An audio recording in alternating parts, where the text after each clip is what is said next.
Just a couple more minutes and we'll start at 1:30. No.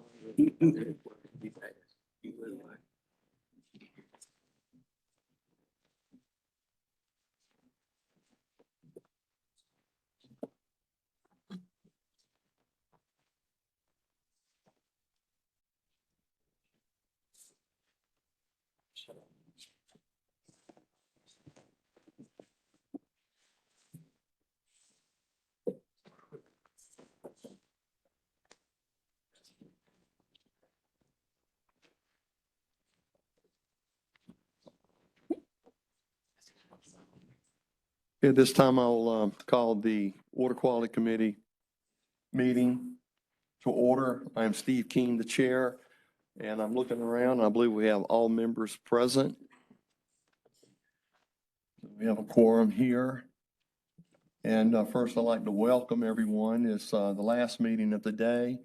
I plan to get through this meeting in 2 hours. If we go a little bit long, I know we'll have to deal with traffic and we'll have to deal with a lot of things out there being the last meeting of the day. We generally meet around mid-morning, but this is, there's a lot to cover today, so we'll get through as the best we can. But I want to thank you for your patience. Thank you for coming and participating. There are those who have driven a long way to be here today. Thank you. So it becomes my duty to inform each commission member before we get started that under general statute NCGS 13-8A-15 that North Carolina General Statute of mandates 138A-15 mandates that at the beginning of any meeting of the board, the chair shall remind all members of their duty to avoid conflicts of interest under the subchapter. The chair also shall inquire as to whether there are any known conflicts of interest with respect to any matters coming before the board at this time. Are there any? Seeing none, then we will proceed. And looking at the minutes, we have March minutes and April minutes. And I want to say here, as you look through those and we can get a motion, I want to thank Vice Chair Ellison for sitting in this seat in April. I was not able to attend, and for him to take over as vice chair and doing a great job at that and your support in his efforts. Thank you so much. So looking over those minutes, March and April, if you would like, it's up to the committee. We can do one at a time or we can do both at the same time. It's up to the committee.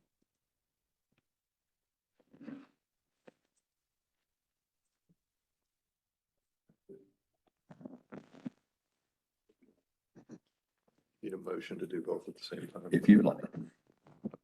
I move that we approve both at the same time. Okay. Do you want to make that a motion? We accept the minutes? Yes, sorry. Okay. We'll accept both minutes.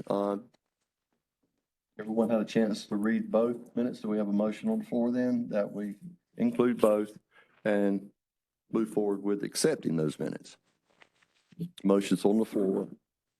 We need a second.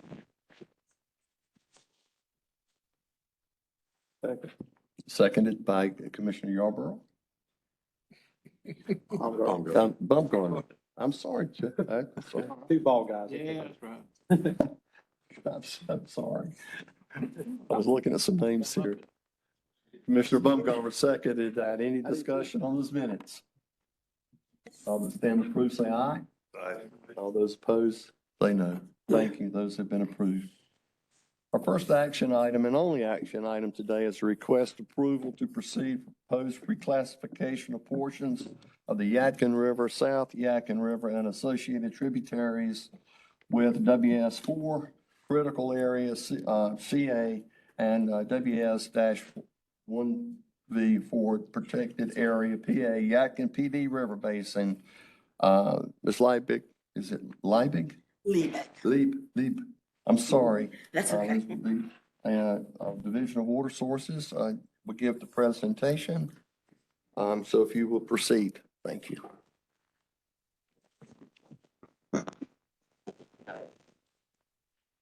Good afternoon. Like I was introduced, my name is Elizabeth Liebig, and I'm here today to ask the committee to approve a request for a surface water reclassification to be able to proceed to the full commission in July for their approval to send it out to public notice and hearing.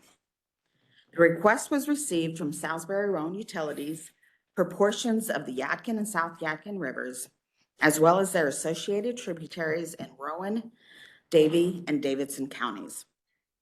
These water bodies would be reclassified to water supply for critical or protected areas because Salisbury Rowan Utilities seeks to construct a new intake approximately 2,100 feet downstream of their current intake.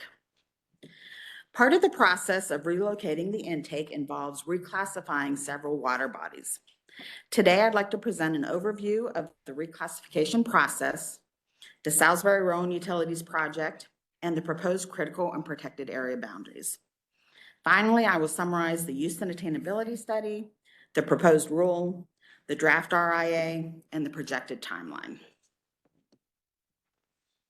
I have one question real Yes. quick.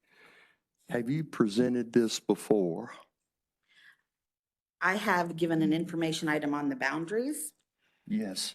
but as far as our recommendation and the process, and that has not been presented Okay. before. And the way I understand it, it was brought before the board, this committee in mid-year last year? Began in November, correct? November. Thank you. Okay, thank you. So yes, I'd like to just briefly give you an overview of the reclassification process. So this flow chart shows the process, including everything from the initial request through a decision by the EPA. Most of the work in the development phase has already been completed. Left to complete in this phase is the draft RIA, which needs to be finalized and certified by OSBM. The certified RIA will be provided to the EMC during the action item for approval to go out to public notice. We are in the rulemaking phase currently. We are asking the committee to approve this reclassification request and moving it forward to the EMC. We are not asking the committee to fully adopt the critical and protected area boundaries at this time, just to approve moving this rule package forward to the EMC for their agreement to go out to public notice. After the public comment period and public hearing, this will return to the EMC for their approval and adoption. At the federal level, the Clean Water Act requires that whenever a state revises or adopts a new standard, that the water quality standards shall be established taking into consideration their use and value for public water supplies, in addition to other uses specified by the Clean Water Act. Documentation, referred to as the use attainability analysis or a use and value demonstration, must justify the use and value of the water and appropriately supports the state's action of reclassification. This is confirmed at the state level in the North Carolina Administrative Code. When revising the classification of waters, the division shall collect water quality data within the watershed.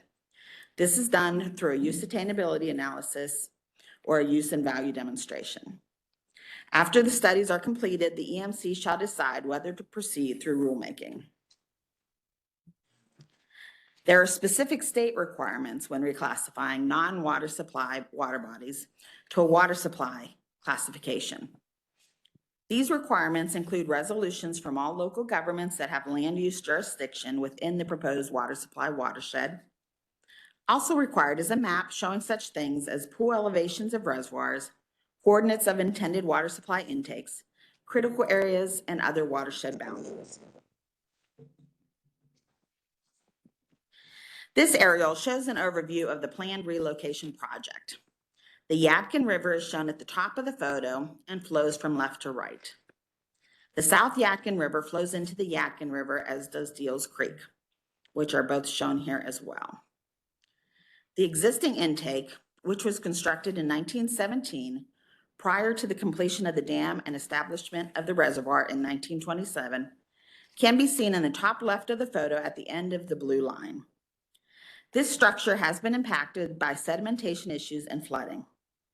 The proposed intake is approximately 2,100 feet downstream below the confluence of the Yadkin and South Yadkin rivers. The new combined intake structure and pump station is shown in the aerial as the red dot in the upper right portion of the photo at the end of the yellow line. Please note the contour lines for elevation near the proposed intake infrastructure in the area around the yellow dashed line and the yellow and red solid lines. The infrastructure and new access for the proposed intake will be elevated and will be more resilient against flooding events than the current intake and infrastructure. Both the existing and proposed intakes are within the High Rock Lake Reservoir as defined by the FERC license. The proposed intake would draw water from a location further downstream than the current intake, so it will encompass flows from not only the Yadkin River, but also the South Yadkin River, Deals Creek, and associated tributaries. Therefore, this reclassification will result in changes to the current critical and protected areas. The purpose of relocating the intake is to improve resiliency of their water supply system and to maintain raw water supply capabilities during and following floods. There has not been a request to increase the water withdrawal. The proposed intake would have the same withdrawals as the current intake. So both the existing and proposed intakes are within the boundary of High Rock Lake Reservoir as defined by the FERC license. This reclassification is being proposed with an alternate boundary under Rule 02B, 0202, items 20C and 48C. Subpart C allows the EMC to approve a different distance from the reservoir or intake for the critical and protected areas.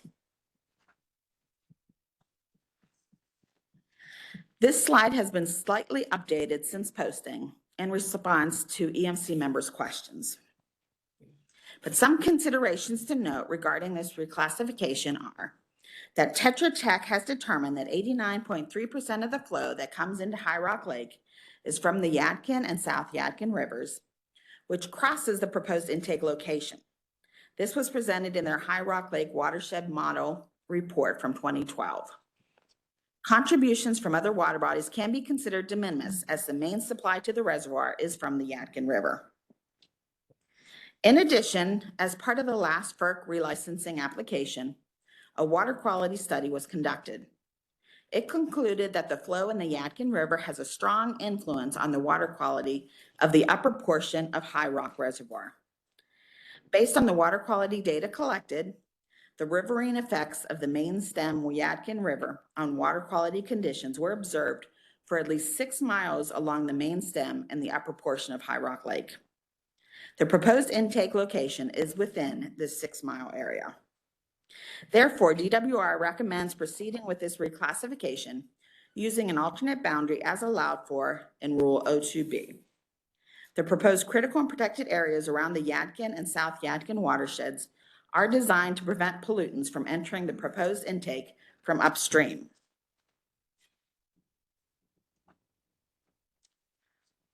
So this map shows the proposed critical and protected area boundaries for the proposed intake.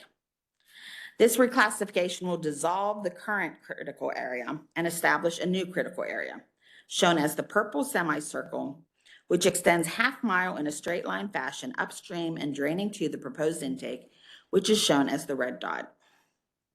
In addition, this reclassification will expand the current protected area to also include the lands and waters from the South Yadkin River, Deals Creek, and associated tributaries extending a different distance from the new intake as adopted by the EMC. This will be expanded since the proposed intake would draw water from a location which would encompass flows from not only the Yadkin River, but also the South Yadkin River and associated tributaries. The current protected area can be seen as the orange hatched area surrounding the Yadkin River. The only change to the existing protected area is that the northern boundary will be shifted south slightly since the proposed intake is shifted south. The proposed protected area is a combination of both the existing protected area and the expanded area. This combined protected area is shown as the combination of the yellow and orange hatched areas on the map. The proposed protected area boundary extends 10 miles in an as the river runs manner, upstream from and draining to the proposed intake. It accounts for ridge lines of the watersheds and is delineated using highways for ease of codification. The proposed protected area is bound by US Highway 70 and the Huck 12 subwatershed boundaries to the south, NC Highway 801 to the west and north, and the Huck 12 subwatershed boundaries and a ridge line to the east. The Huck boundaries can be seen as the purple lines on the map. DWR has developed a use and value demonstration study based on the Salisbury-Rowan Utilities proposed watershed boundary. It was set up to study the additional waters to be reclassified as water supply. The study collected samples from 4 monitoring locations, which are shown on the map as purple markers. They include at the proposed intake location in the Yadkin River and locations near the US 601 crossing in the South Yadkin River, Second Creek, and Deals Creek. All 4 sites were sampled monthly from October through December of 2023 and were analyzed for the physical and chemical water quality parameters shown in the table on the slide. The study concluded that the waters in the designated study area met the Water Supply 4 classification requirements. Something to note is that turbidity was above or equal to these water quality criteria in less than 20% of the samples collected. It is not anticipated that these turbidity values would prohibit effective treatment of the resulting resource. The study report is included as Attachment C. This reclassification proposal would update Rule 02B 0309. This table shows a summary of the water bodies to be reclassified. The full rule language with markups are included as Attachment B.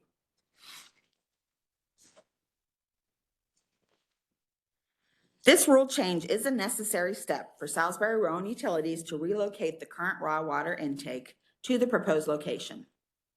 The Yadkin River, South Yadkin River, and associated tributaries contribute flow to the proposed intake location, and all would require a water supply classification.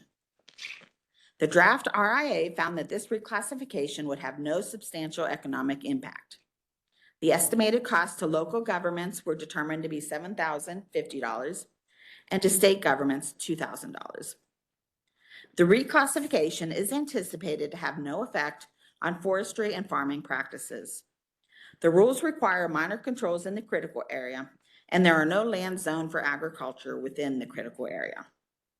The draft RIA is included as Attachment B. If this action is approved today, the projected timeline is shown here.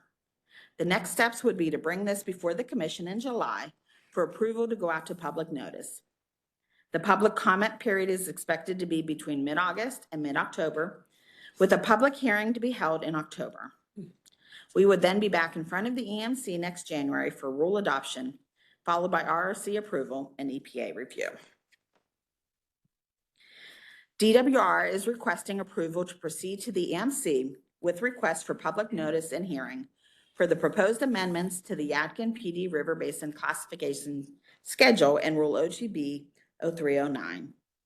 The proposed rule language is shown in Attachment A. Are there any questions?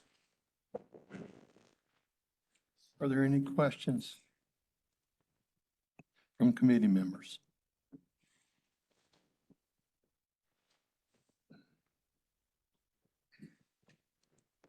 Chairman. Commissioner Deerhay and then Commissioner Reardon.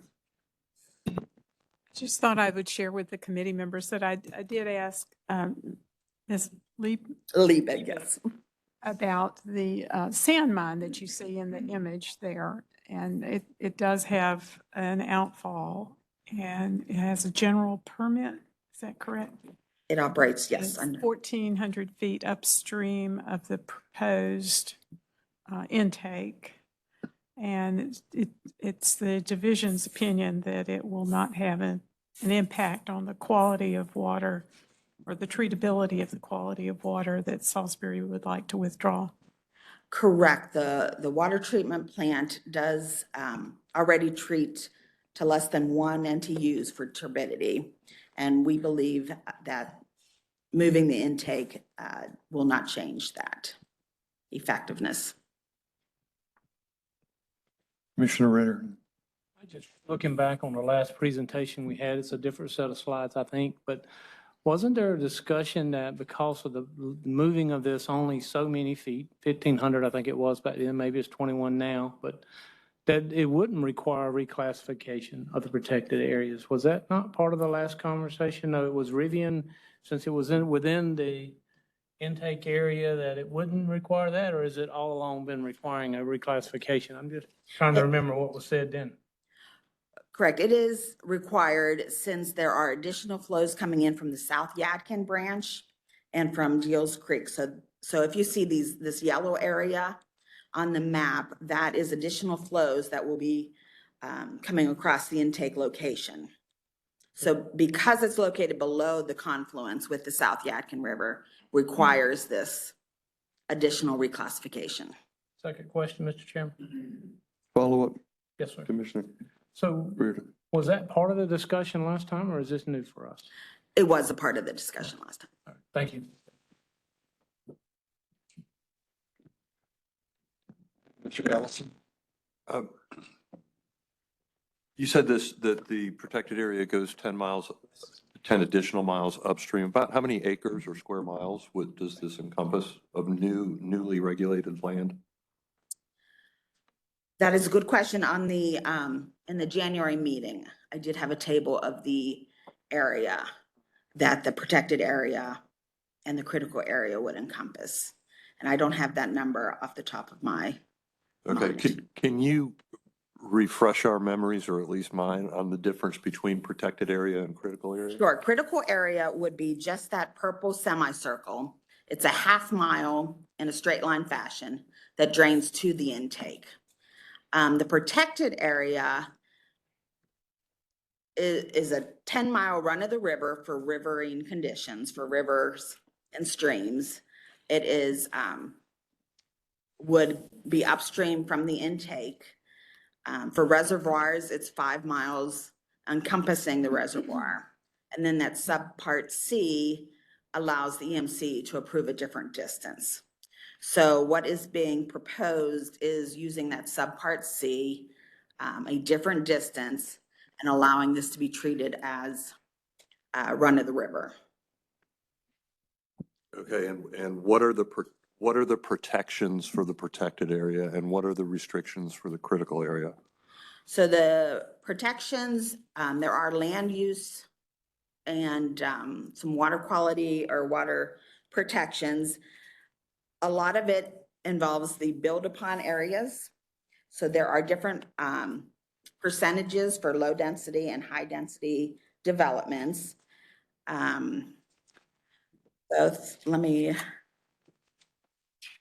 There are also in the critical area, there are vegetative setbacks that would need to be put in place. And in that half-mile area, the agricultural setback was 10 feet or other kind of control. But there are also, through Demler, like other programs and things that the local governments could use to help with these build-upon areas. And are the local governments favorable to Yes. these So- land use restrictions? Yes, all 3 of these local governments that would be in this area have signed resolutions that they are favorable, and then they would have a set number of days following adoption to include it. Thank you. Oh, you're welcome. Here's the, Yes, Chris did bring the slides from the January about the areas. If you don't mind me jumping back to that. Please. Okay, so the approximate area for the critical area shown as the purple square semicircle is 0.4 square miles. And the protected area is 66 square miles. Okay, So that would be combined, would be the orange hatched and the yellow as one protected area. So for a total of 66.4 square miles. okay, last question, and perhaps you don't know, but you said the existing intake has been impacted by flooding? Can you- Sedimentation and flooding, yes. Can you elaborate on the flooding issues? Jim Beamer, who actually is the director of Salisbury Rural Utilities, is in the audience and will probably be able to speak to that better. If I can call him. No, we'll bring, since Jim's here, we'll bring him up in just a second. Okay, Thank you. thank you.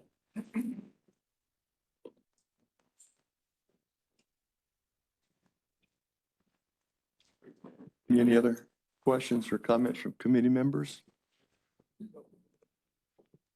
Commissioner Yarborough. Yeah, I'm just grateful to the staff for being willing to put this together and look at this as it was in 1917, big green, rather than taking in that whole lake area with the critical area. This would be thousands of acres.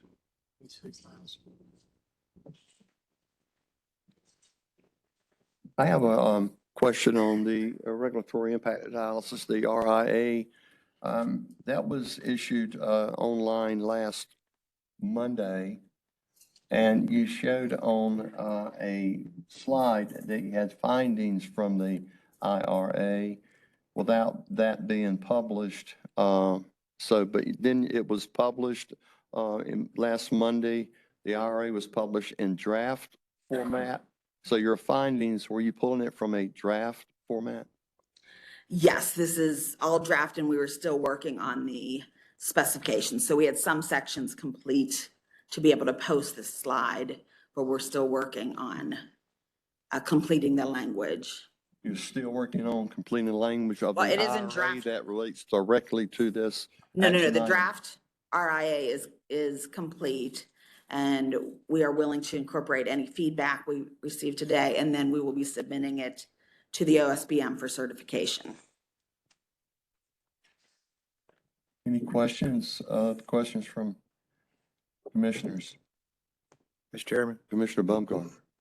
so correct me if I'm wrong, APA requires OSBM to respond in 90 days for full approval? If that's the case, you're never going to meet this deadline. I believe it is 30 days, but I could be wrong about that if somebody would like to correct. We're looking into that right now. I believe it is 30 days though. I like to follow up with Commissioner Baumgartner on time. And that's where I think we brought this back up. Well, we did bring this up in September with a meeting of Jim Beamer, Steve Tedder, Julie Grigsby, DWR, Karen Higgins, DWR, Paul Zalski, DWR, Elizabeth, I think, Harold Brady, DWR. So we brought a lot of these questions up, and that was in September. And at that time, with Jim Beamer being here, thank you, Jim, for being here. So at this time, do you have anything else to follow up right now with these questions? And I'll just let Jim come up for a second. If you've got anything that you'd like to relate to. The only thing I would like to say about the timeline is this is the timeline we agreed to in September. So we have hit all the milestones and it was agreed for both parties and we are still on track. Okay, the RIA just coming out and hosting and pulling the communities together, the counties, I think the municipalities, I think that was your question in those areas. So Tim, this time I call you up, and if there's anything on timing in relation to the department's timing, and see where we're going from there. If we got to go back to and look at that regulatory impact analysis information. I appreciate the opportunity. Again, the timing we did agree upon in September, and there's a reason because there's a funding mechanism for this. Some of you may know this, but we have a $22.5 million BRIC grant, building resilient infrastructure in communities, and along with a $9 million local match from the hydro project. And so. How much? I'm sorry, I missed it. Sorry. How much money? I'm sorry. 9 million from the local match, and then 22.5 million grant. And where we are with that grant, we've been working with the FEMA and FERC and CUBE, DEQ on that. And so we have the environmental assessment and draft is ready to go to the public. I talked to FEMA on the way here. That's most likely going to happen in June. So July is a critical date for us. When we anticipate award of that grant, and part of the requirements of the BRIC grant is you have 3 years to spend it. And so we've kind of done a lot on the back end. We appreciate DEQ. We worked with them. We developed the maps very early on, the watersheds. We went to all of the counties. Davidson and Rowan County had those resolutions done before the end of last calendar year. And so we've been trying to, anything that would create a roadblock, we've addressed early. We've had frequent communication meetings every 2 weeks with FEMA, the dam owner and everybody else. We actually have a meeting with Public Water Supply tomorrow. So July is really a critical date for us when it comes to both funding and I think EMC action, because we're going to be asking Public Water Supply. We're at 95% complete on design. So we've been moving ahead with that. And I'm a utilities director and hurricane season's coming up. And so, we have 3 years to build this. And if you look at the hurricane forecast, I'm a little worried because in 2020, I think I brought it up a couple of times, we flooded, our facility flooded twice. Once it actually went into the pump station. That's more than 13 feet of water there. And again, it has been proven through the 2008 FEIS from FERC, part of the dam relicense. This has been going on since 2006, 2008. The dam owner is responsible for helping us remediate sedimentation and flooding. We almost lost the station. And if we did lose that station, it would take about 9 months to put back in operation. We have contingency plans, but the idea is we found some federal grants, local match. Our utility ratepayers won't be paying the burden of the share. It's the dam owner's responsibility to contribute. So I think everything's sort of lined up for where we need to be, and we appreciate the time to be in front of you today to kind of move this forward. Regarding unregulated contaminants, that wasn't brought up. We were actually doing some of our own testing. We shared all that data with DEQ. So we've been, hand in hand partners trying to meet this July 2024 deadline. Some things you may not know already, and I think it was in some of the reports. A lot of the area that we're talking about, the 66 acres, a lot of it's under conservation easements already. The land trust owned a lot of it. Actually, the city of Salisbury, we actually bought 11 acres in Davie County, the point, which protects both sides. So we actually own that, and that's not going to be developed. So there's been a lot of watershed protection going on upstream of our intakes.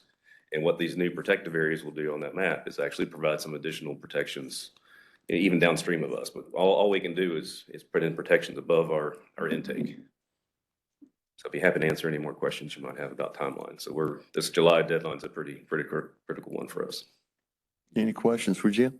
Commissioner Baumgartner? Let me just clear one thing up. I was in error. The 90-day turnaround time for OSBM is if they are preparing the note. But as I'm reading, and staff can correct me, 150B 2114 says that the note, once it goes to OSBM after 14 days after submitted, is either approved or inform the agency of reasons why it's not approved. So, Commissioner Ellis? What's your estimated construction time? 2.5 years. I mean, again, we're in design, so we're planning to, according to the grant, we have to do some RFQs. We're doing the contract administration, grant administration. That'll be forthcoming RFQs. We anticipate early fall to have that done. And so again, depends on what happens. We could have a really couple dry years, but again, if it floods, you can't construct for about 10 days. And so we're building that into the contract. So we don't want to be up against that brick timeline wall. But and again, we're appreciative of that grant. That's a wonderful grant for communities like in North Carolina that allows the burden to be shared by others. Because we were, as you mentioned, 1917, we were there before the dam. And so all we really wanted in this project was to be in a more secure location where we can access the facility 24/7, 365. And part of that includes, a small 300-foot elevated section that can drive 2 fire trucks to our facility. So it's safe. We're not asking for any additional capacity. We're just asking to be on the river with the same rights. And Cube, the dam owner, has agreed to all those conditions as well. I'm sorry, who's the dam owner? Cube Yadkin, or Eagle Creek Renewable Energies is their current name. Used to be Alcoa. And what's the status of your EIS?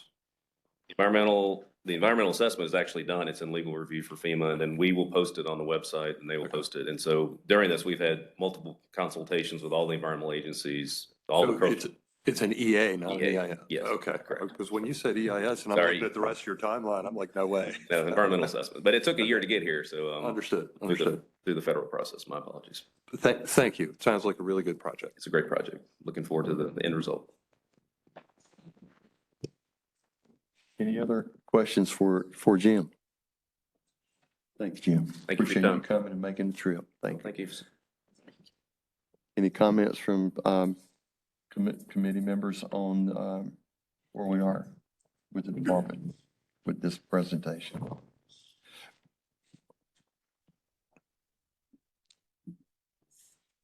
And would you put the ask back on the screen there, please?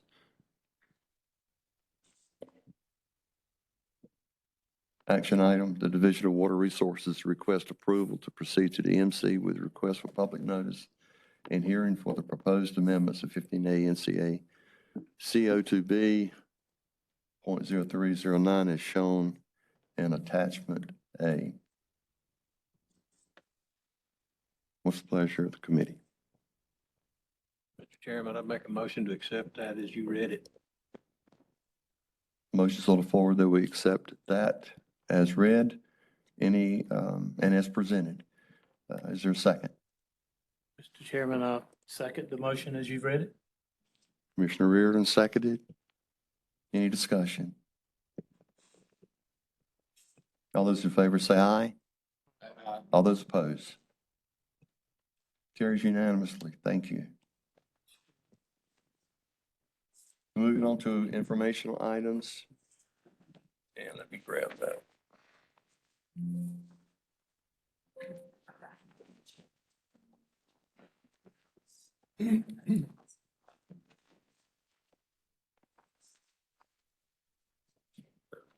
Update on the Tar Pamlico Nutrient Strategy Wastewater Rule. John Huisman, Division of Water Resources. John, it's good to see you again. It's been a long time since. Good to see you too. Okay, thank you. Good afternoon, Chairman Keen, members of the committee. Again, I'm John Heisman. It's like the Heisman Trophy, just spelled a little bit differently. It's good to see you all this afternoon. I'm John Heisman. I work in the non-point source planning branch here at the Division of Water Resources. And I'm here today with an information item update to update you on our ongoing work to update the current TARPAM nutrient strategy wastewater rule to incorporate requirements from an existing memorandum of agreement that we have in place with an association of point source dischargers. Since this is the first time I'm presenting on this item as an information item, and there's some new members, I just wanted to give one or two slides of a little bit of background on the TARPAM River Basin and why we have a management strategy in place here. This map shows in green the outline of the boundary of the TARPAM River Basin. And then in purple, I have the adjacent Neuse Basin, just for reference, because we're here in Raleigh in the Neuse Basin. For some context, the TARPAM River Basin is the fourth largest river basin in the state, covers about 6,100 square miles, encompasses 18 different counties and 55 municipalities, and stretches from like Person and Granville County in the northern reaches with the river running down where it empties into the Tar Pamlico estuary down by City of Washington and Bellhaven. The river basin is a more rural river basin compared to the Neuse, with an overall population of roughly around 500,000 residents. It's seen modest population growth of about 5% over the past 20, 25 years in comparison to the Neuse that's seen a 46% population growth in that same time period. So it's a smaller population, more rural river basin. In terms of water quality history, the TARPAM estuary back in the late 70s and early 80s saw an increase in nuisance algal blooms and fish kills as a result of increase in nutrient inputs and exceedances of the chlorophyll A standard, which the chlorophyll A is an indicator of those high nutrient inputs of nitrogen and phosphorus. As a result of those highly publicized fish kills and algal blooms, the EMC designated the entire river basin back in 1989 as a nutrient sensitive water and directed the division to develop a nutrient management strategy to achieve nutrient reductions of inputs into the estuary. I have that call out map just to kind of show you the more recent 2015 to 2020 assessment period, showing that we still continue to have water quality issues in the estuary with exceedances of that chlorophyll standard, with that map showing the percent of samples exceeding the chlorophyll standard in that 5-year period. With the green and the blues, the green showing like 10% to 20% exceedance of the standard, and the warmer colors, the yellows and the reds, between 20 and 40% exceedance. So despite having, this management strategy and the accomplishments that have been achieved over the past 25 years, there is additional progress that still needs to be made in achieving the water quality standard in the estuary. Given that the TAR-PAM was one of our first nutrient management strategies that we had in place in the state, its history is a little bit different than how we have some of the more modern nutrient management strategies. And as I said, the EMC directed the division after the designation in 1989 to develop a strategy. And the first iteration, the first phase of a management strategy in the TAR-PAM was actually the development of an MOA, an agreement between the division and point source dischargers to get nutrient reductions from their discharges. And during that agreement that first started in 1990 and spanned to 1994, the association also funded an estuary model that was used to inform and develop a TMDL for the TAR-PAM that called for the overall reduction goals for the estuary of a 30% reduction in nitrogen loading and no increase in phosphorus loading relative to the 1991 baseline. That agreement that was first in place worked with a compliance association of dischargers, established a group nutrient cap for the dischargers, giving them a cap of nitrogen and phosphorus that eventually was noted in their individual permits. And initially during this first phase, the point sources operated under those nutrient caps and getting reductions to stay below those caps, and non-point sources were called for making reductions through voluntary plans. Subsequent rulemaking was done in 1997 to put in place a rule that addressed all of the new and expanding wastewater dischargers who were not members of the association. So now you had an MOA in place, setting caps for this association of dischargers, a rule in place to address how to set limits for new and expanding discharges that weren't part of the association, setting their allocations based on technology limits and making them offset those loads, those new loads, by funding BMPs. Then in early 2021, the division, at the direction of the EMC, developed, and the EMC adopted all of the non-point source rules that complement the wastewater requirements that we already had in place. So there was a rule put in place for row crop agriculture, new development stormwater, and riparian buffer protection to address all the non-point sources of nutrients in the river basin, along with the existing requirements that we already had in place for wastewater. So we now have a comprehensive nutrient management strategy addressing both point and non-point sources moving forward. That agreement that I referred to, like I said, it started back in 1990. It was a signed accord between the Dischargers Association that we refer to, and is called the TAR-PAM Basin Association. So it was an agreement between that association, the EMC, at the time we were called the Division of Environmental Management, and environmental organizations like the Riverkeeper and Environmental Defense all signed on to the agreement that was initiated in 1990. The current association membership is made up of 15 municipal wastewater dischargers. And as I said, the core of this agreement is that it establishes these collective nitrogen and phosphorus caps for the association as a whole. And all the individual members have individual allocations, that the sum of those allocations make up those group caps. Those group caps are based on the reduction targets of the management strategy, that 30% reduction and no increase in phosphorus relative to the baseline. And the real crux of their agreement is, as long as the association as a whole stays below their group caps, all of the individual members are considered in compliance with their individual allocations. The agreement also allows the flexibility that should the association exceed those group caps, they have the option of offsetting those exceedances by paying for ag BMP paying into the ag cost share program to fund ag BMPs. And in the agreement, it sets the rate for those payments at $13.50 per pound of nitrogen, which was based on an early 1990s ag BMP effectiveness study. The agreement was started in 1990, was renewed and revised to reflect changes in membership and changes in the allocations along with those memberships in 1995, then again 10 years later in 2005, and again 10 years later in 2015. The current agreement is in its fourth phase, so we refer to it as the Phase 4 agreement, and it spans from 2015 to June 1st of 2025. And I want to just stress here that the agreement that's been in place for 30 plus years now, the association has remained below their caps the entire time during that agreement timeframe, and they're currently at 70% of their nitrogen cap and 68 of their phosphorus, and they've been holding pretty steady at those levels for the past decade or so, and there has not been any need to purchase nutrient offsets since they've been remaining below those caps. I just wanted to share this map with you and list because this captures the 15 current members of the Tarpan Basin Association and shows you where they're located throughout the basin. As you can see, they're kind of spread throughout, stretching all the way from Oxford in the upper basin down to City of Washington and Bellhaven that are closer to the estuary. Out of the 15 association members, the largest are Rocky Mount and Greenville Utilities with permitted flows of 21 MGD and 17.5 MGD respectively.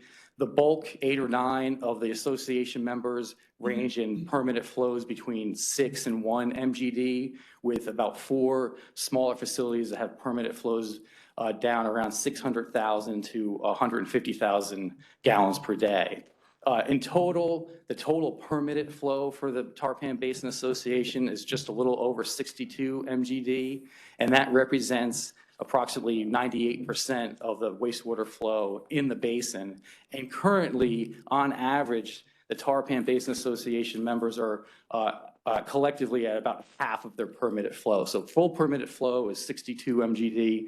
They're around 29, 30 MGD currently in actual flows. So I've told you about how we have this agreement in place, and it's been in place for 30 plus years now. So you might be wondering, like, why are you talking about taking the requirements from that agreement and putting it in a rule? Well, the 4 main reasons are we're under increased pressure over the years about making sure any requirements that we have in place, aren't like in some sort of policy document, that they are in a rule that's defensible. And the current requirements that are in the Phase 4 agreement do meet the definition of a rule, so it would be more appropriate to put those requirements in a rule vehicle. And by doing that, moving those requirements into a rule, it would establish a more enforceable foundation for those requirements and the more enforceable foundation for the individual permits that point back to those requirements. It also helps us avoid any potential legal challenges to the requirements by having that more defensible rule versus a paper document that's signed by the different parties. And in the process, it allows us the ability to modernize the language and improve clarity for the regulated community.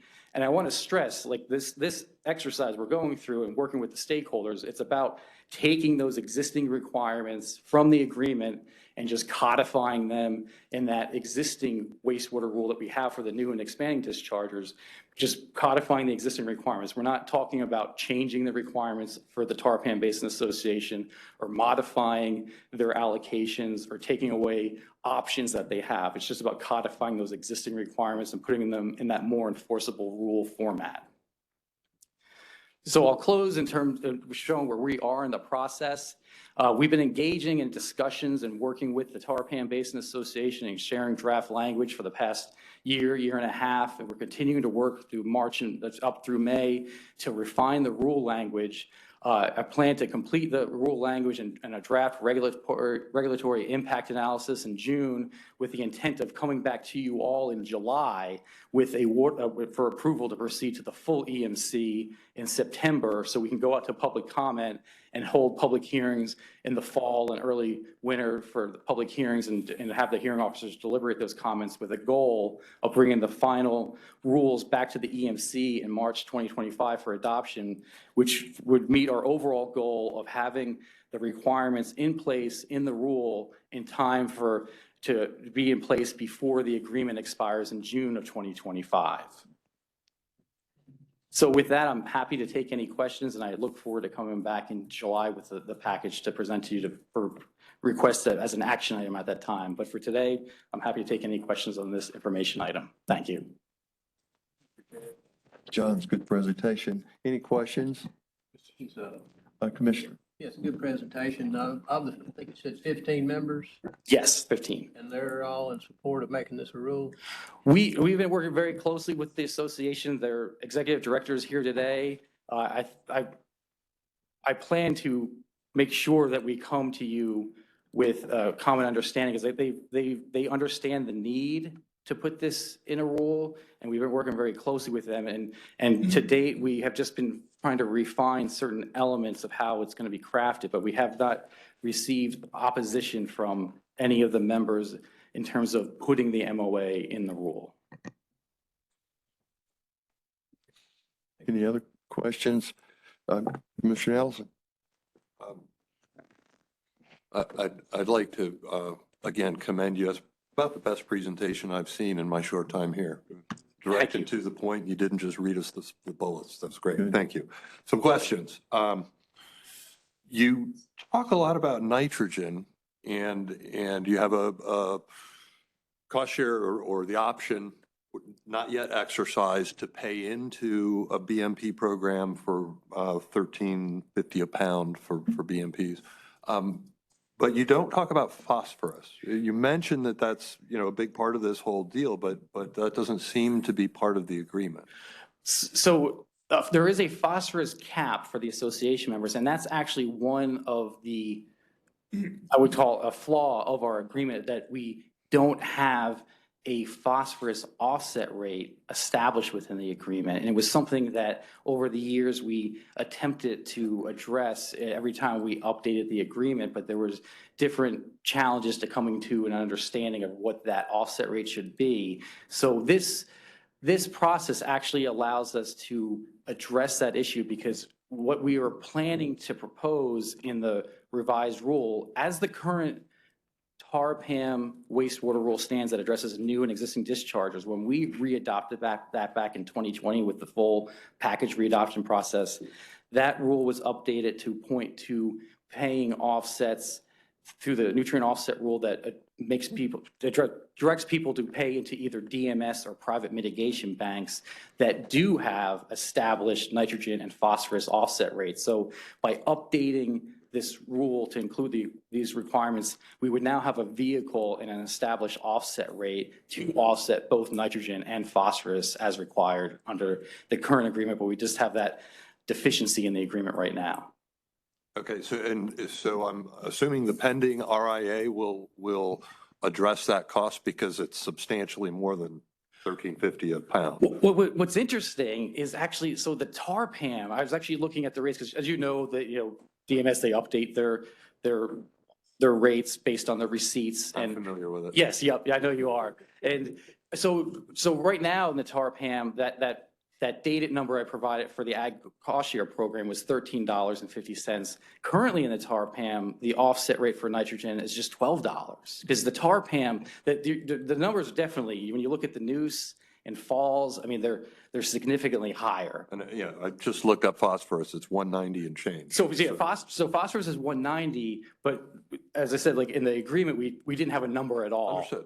But yes, we will have to, explore that in the RII to kind of, document all that. But in terms of nitrogen, it's interesting how it actually will be slightly less than what the current offset rate is in the agreement.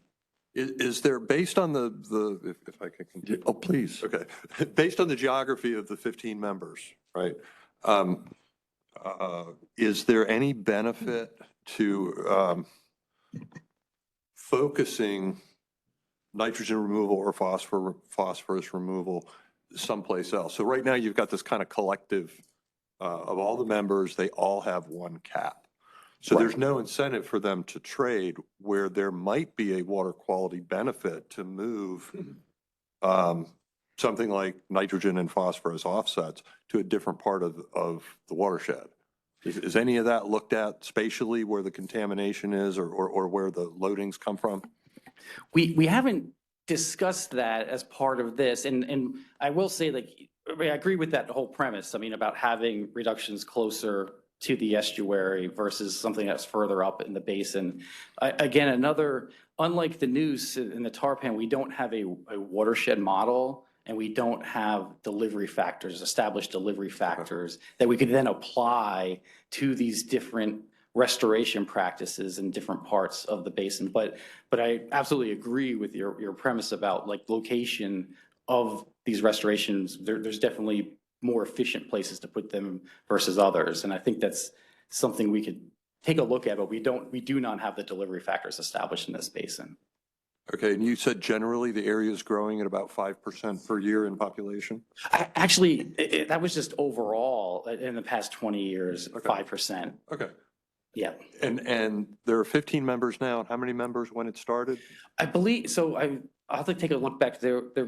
I think it started out at 16, and it was the one lone industrial facility that stopped discharging and left the association. Okay. And then a member joined somewhere during, I think, phase 2. So it's always hovered around 16, 15 members or so. It hasn't been much activity. There's been, on occasion over the past 10, 15 years, there's been 1 or 2 industrial dischargers that have been interested in joining, and there's been discussions, but thus far that has not resulted in somebody joining the association.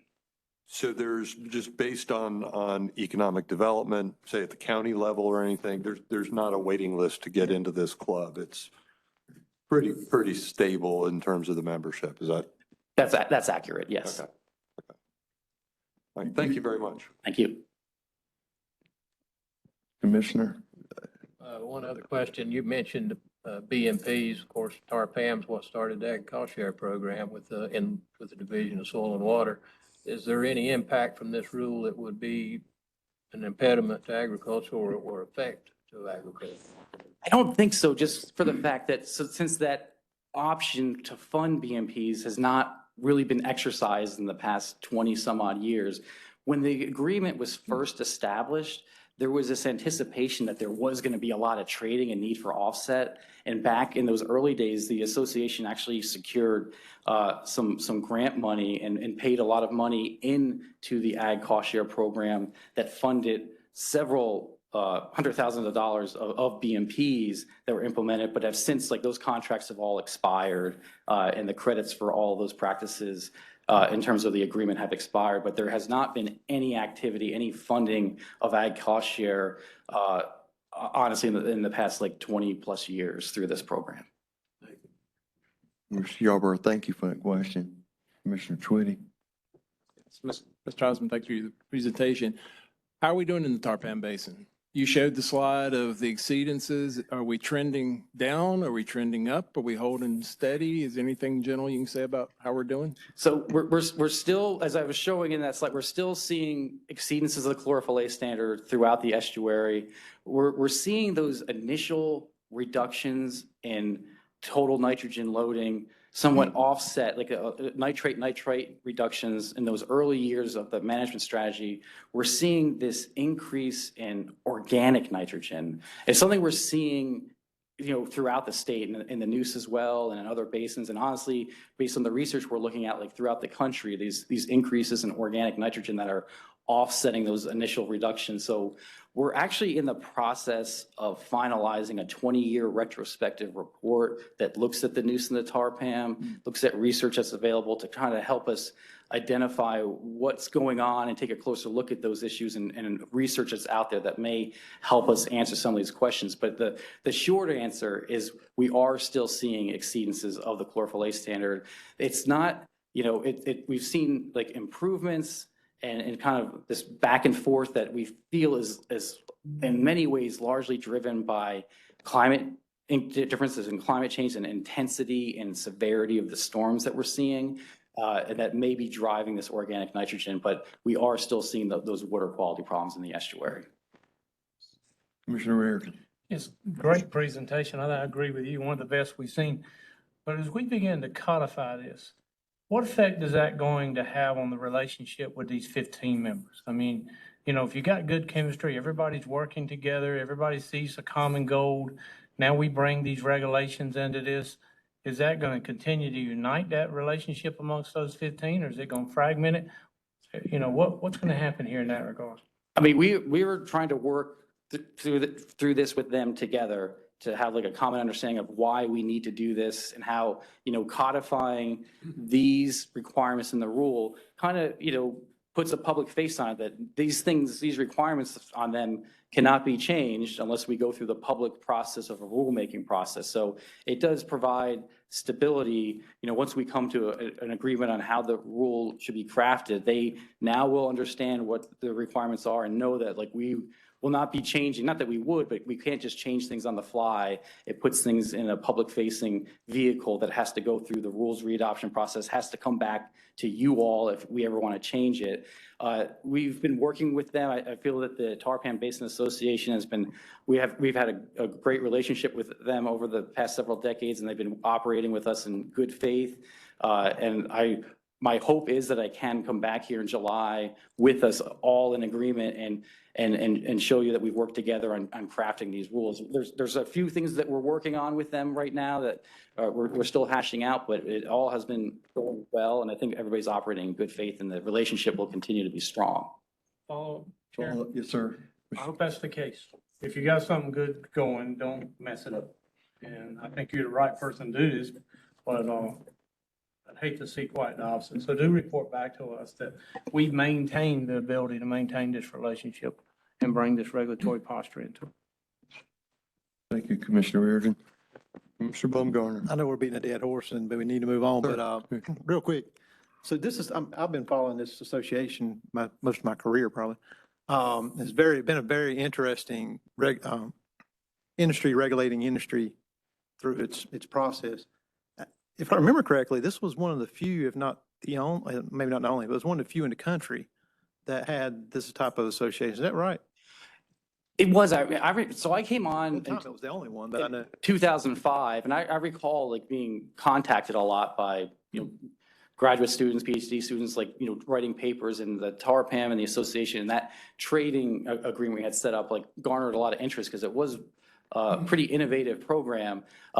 People were usually a little disappointed when I told them there hadn't been a lot of trades yet, but we felt that, you know, that it still served its purpose, you know, about bringing all the parties together, getting the reductions achieved. So we did still view it as successful, but you're right. It was an innovation in its time and one of the first. Sure. Thank you. Any others? Commissioner Deering. Thank you. Can you remind me when the Tarpon Basin Plan comes back up for renewal? Oh, gosh, I don't know that off the top of my head. Does anybody? Must not be in the near future. I don't believe so, but I can certainly find that out for you and let you know. Well, I'm just thinking about all of this in the broader scale and the fact that we're still not achieving full restoration of the basin. I know that the ag program, I was one of the hearing officers in 2001 on those rules, and it's been successful in participation rate, the interest rate, but we still are facing challenges, as people know. And I don't, it's hard to know, as you say, organic nitrogen is playing a rising role. I continue to advocate for a better understanding of the movement of nitrogen in the basin, not modeling it in the stream, but where are our nitrogen sources, such as the movement of poultry litter, for example, around the basin, just as I've advocated for it up in the northeastern part of the state too. But we've had something emerge in the past couple of years brought to our commission's attention that is heightening the importance of achieving the appropriate nutrient reduction, and that's a significant loss of submerged aquatic vegetation down on the coast. So we have to now factor our coastal habitat protection plan goals that we committed to fulfill into all of this too, for the long range, comprehensively, holistically for the entire basin. I'm not pointing fingers at any one source, but it's going to need a real team effort to examine how we can continue to improve water quality in the basin.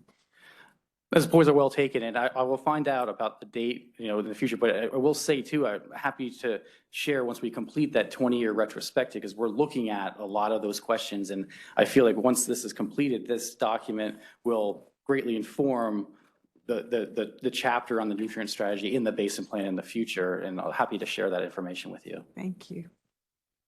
Any other questions?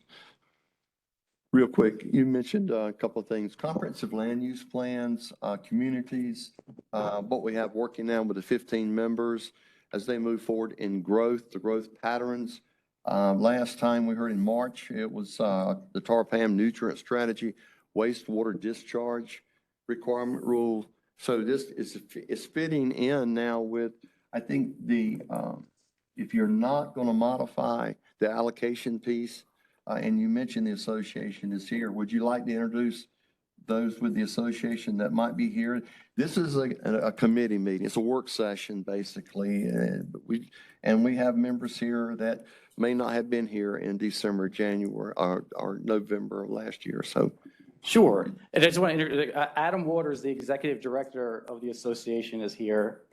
And Hope, I'm sorry, I forgot your last name.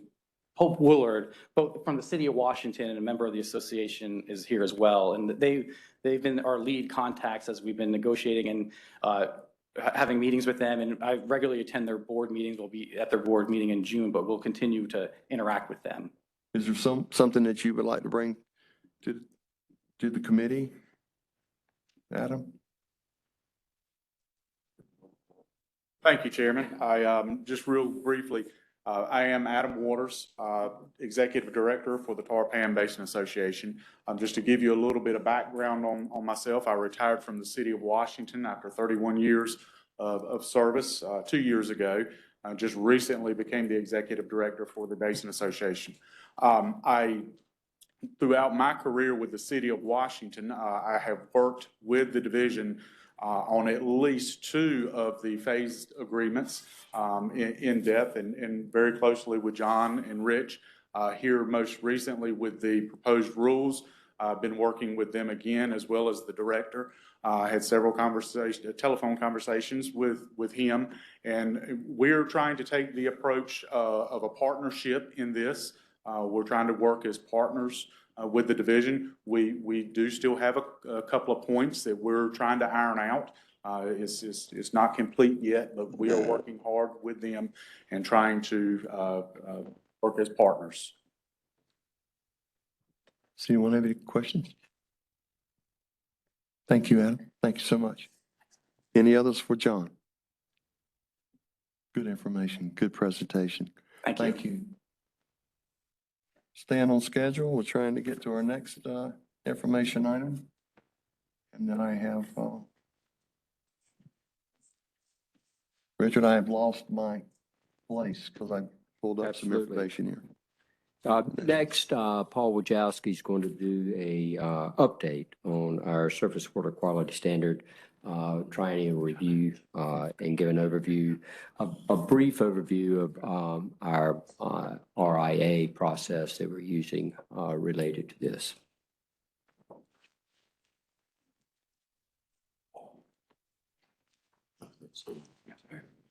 Thanks. Yeah, good afternoon, Chair Keen and Water Quality Committee members. My name is Paul Wojcicki. I supervise our classification and standards branch in the Division of Water Resources. And so our team is responsible for bringing forward ground and surface water standards and classifications through the rulemaking, shepherding them through the rulemaking process. As Richard mentioned, the purpose of this informational item update is to provide a very brief and high-level overview of the topics and information that will be included in our surface water triennial review. This is not intended to be a full summary of the regulatory impact analysis, and we intend to provide the committee an RA document with the actual rulemaking action item. So I'll start off by explaining what an RIA is. Now, I'll acknowledge that our OSBM colleague, Egg McLennan, will be at the full commission meeting tomorrow with an informational item on regulatory impact analyses. And so I'll necessarily default to his expertise on this, but I did want to just lay the groundwork here and frame up a little bit of background on what an RIA is. So the Administrative Procedures Act, General Statute 150B 21.4 requires a regulatory impact analysis when state funds are expended as a result of rulemaking. And the Office of State Budget Management certifies that those funds are available for use. Statute treats differently regulatory impact analyses that have and that do not have substantial economic impact, and that term is defined in statute. And this rulemaking is not anticipated to have a substantial economic impact.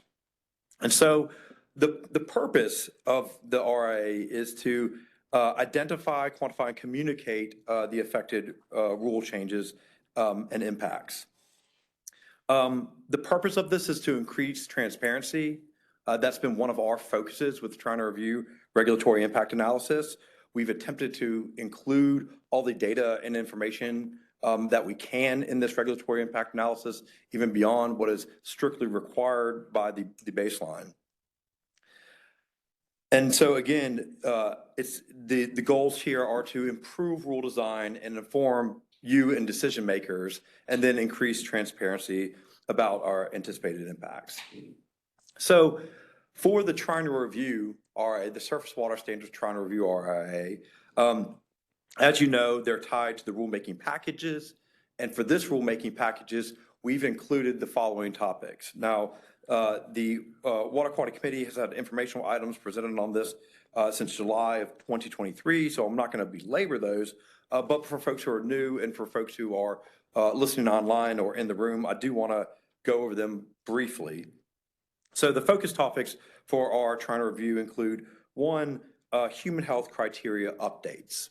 These are updates for 14 numeric values that correspond to chemicals that are codified in our water quality standards. These chemicals are codified in two places, one for the protection of fish consumption and the other for the protection of water supplies.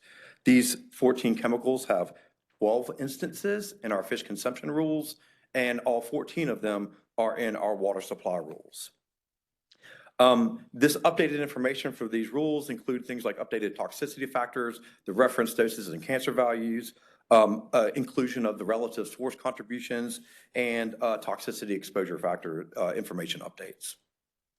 The second bullet point on the slide here is the human health exposure factors.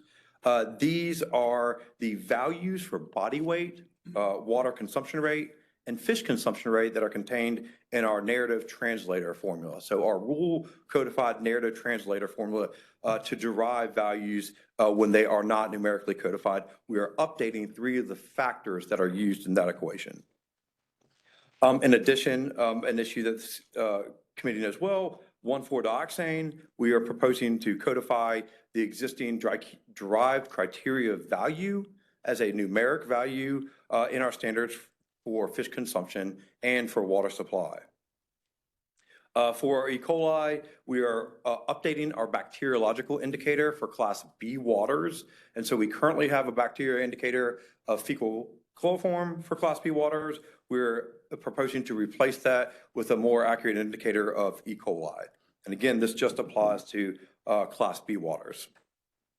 The last two here are what I call housekeeping updates. These are rule language updates. One for variances. This is to meet EPA's expectation to provide a reference to the parent federal rule in our state rules. And 2 are technical corrections to correct typographical errors, provide clarifications, and update outdated rule references. Now, on this slide, I'd like to point out the first 2 bullet points, the updated human health criteria and the updated exposure factors, are both encompassed in EPA's 2015 National Recommended Water Quality Criteria. And so just to remind the committee about our rulemaking plan for this is that in 2015, EPA issued updates for 94 chemicals. We have proposed to address those chemicals that are currently codified in our rule and address the remaining 80 of those criteria in our next trying to review cycle. EPA has communicated they are comfortable with this 2-step approach in part because of our narrative standard that can provide criteria for other toxicants in the interim if needed. Turning to the RIA again, the last two bulleted items, the updated variance language and technical corrections, were determined to not result in any fiscal impacts. So the majority of the RIA focuses on the top 4 bullet points. It does address the last 2, but again, resulting in no fiscal impact. Now I want to turn to explain just briefly kind of how we scoped out the data and scoped out the world of impacted entities in our RIA. So we wanted to take a systematic approach in considering the impacts of these changes. And so we surveyed how the proposed water quality standards were used, or in some cases, not used in these various programs. So we looked at our regulatory programs, including NPDES's wastewater and stormwater programs, our waste management programs, including the ones you see on the slide here, our animal feeding operations programs, and our non-discharge programs. Those are the regulatory programs. We also considered non-regulatory programs, such as our assessment and listing program, our 303D impaired waters program. We've also looked at how it affects our water sciences program with the division, including our ambient monitoring and our laboratory certification program. So we questioned how water quality standards are used in these various programs, and we know that, for example, some use them and some do not. For example, in NPS wastewater programs, they use criteria values as one factor in their allowable discharge calculations to determine effluent permit limits. And therefore, we've included and examined this impact in our RIA. On the other hand, NPDES stormwater does not use water quality standards as regulatory limits. They use benchmarks, which are like numerical action levels that triggered a tiered response, such as increased management activities. And these benchmarks, these stormwater benchmarks, are mostly based on protection of aquatic life from acute exposure to toxicants, and therefore they are not affected by these water quality standard updates. The bottom line I want you to understand here is that we took a broad approach to considering the potential impact for all the programs when we were scoping out the potentially impacted world.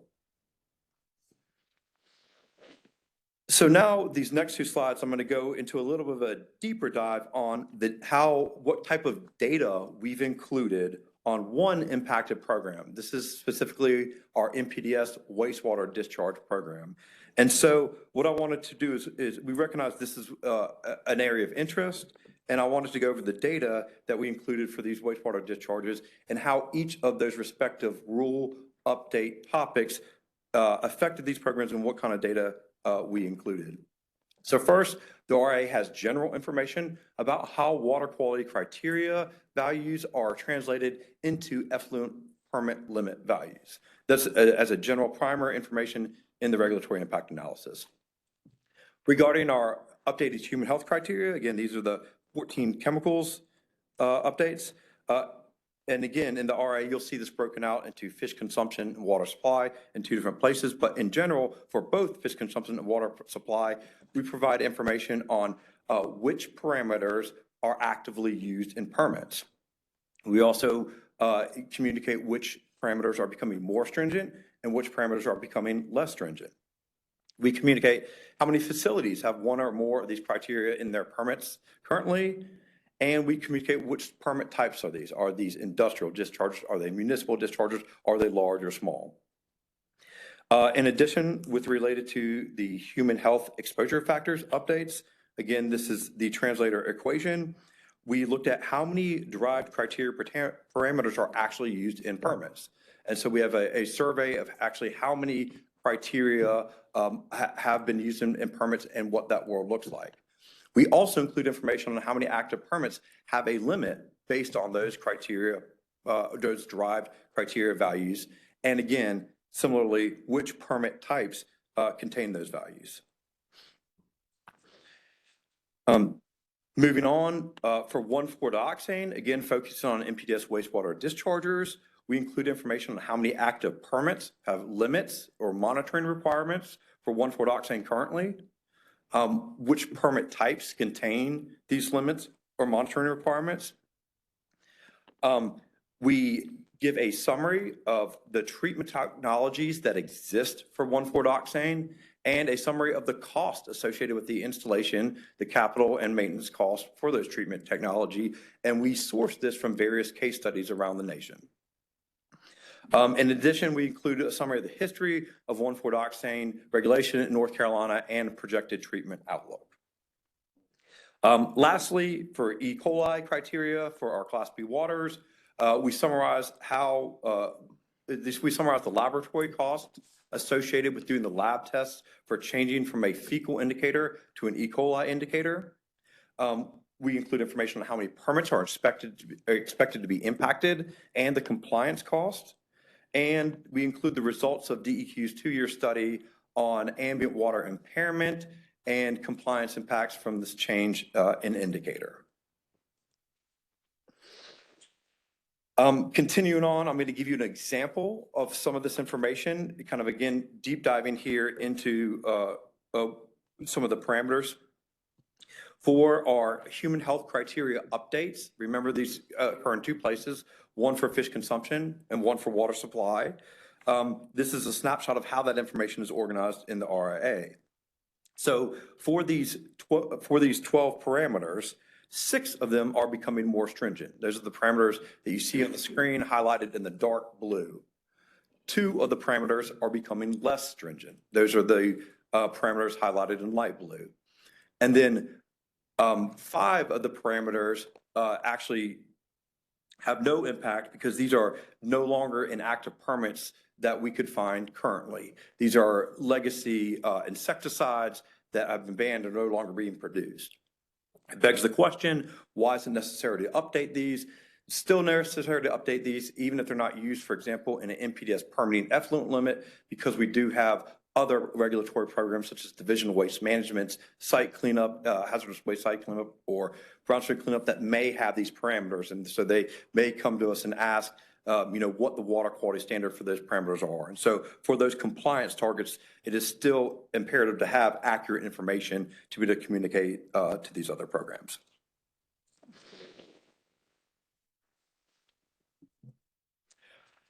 So this is another kind of deep dive into the NPS wastewater permits impacted. And so for the human health criteria parameters, we surveyed how many active NPDES permits have these criteria. And so currently we have a little bit over 1,000 active NPDES permits. And of those, we have 8 facilities that actually have one or more of the human health criteria parameters in a permit limit presently. These facilities are all industrial facilities. None are municipal facilities. So when we examine those 8 facilities a little closer, we see that 6 facilities contain permit limits that have a criteria that is becoming more stringent. 1 facility has a criteria that is becoming less stringent, and 1 facility has permit limits for criteria, one of which is becoming more stringent and one of which is becoming less stringent. There are no treatment costs quantified for these 7 facilities that are impacted with criteria that are becoming more stringent, as the capital technology and operation cost for a change in treatment targets is not expected to affect the operations. Lastly, benefits. So as a result of the rulemaking, we expect human health benefits. Though these benefits are challenging to quantify, we do have a statutory obligation to try to quantify the benefits, and we attempt to do so through data on the value of statistical life, cancer care costs, and the value of work time lost. As a result of updating our human health criteria and exposure facts, we do expect some benefits there. We also expect some benefits for the more accurate bacteriological indicator of E. coli that results in less swim beach closures and swim advisory and related to recreational revenue loss. Lastly, for 1,4-dioxane, we do expect benefits at the sources for regulation at the source to avoid treatment technology costs downstream for water, drinking water intakes and water treatment plants for water systems.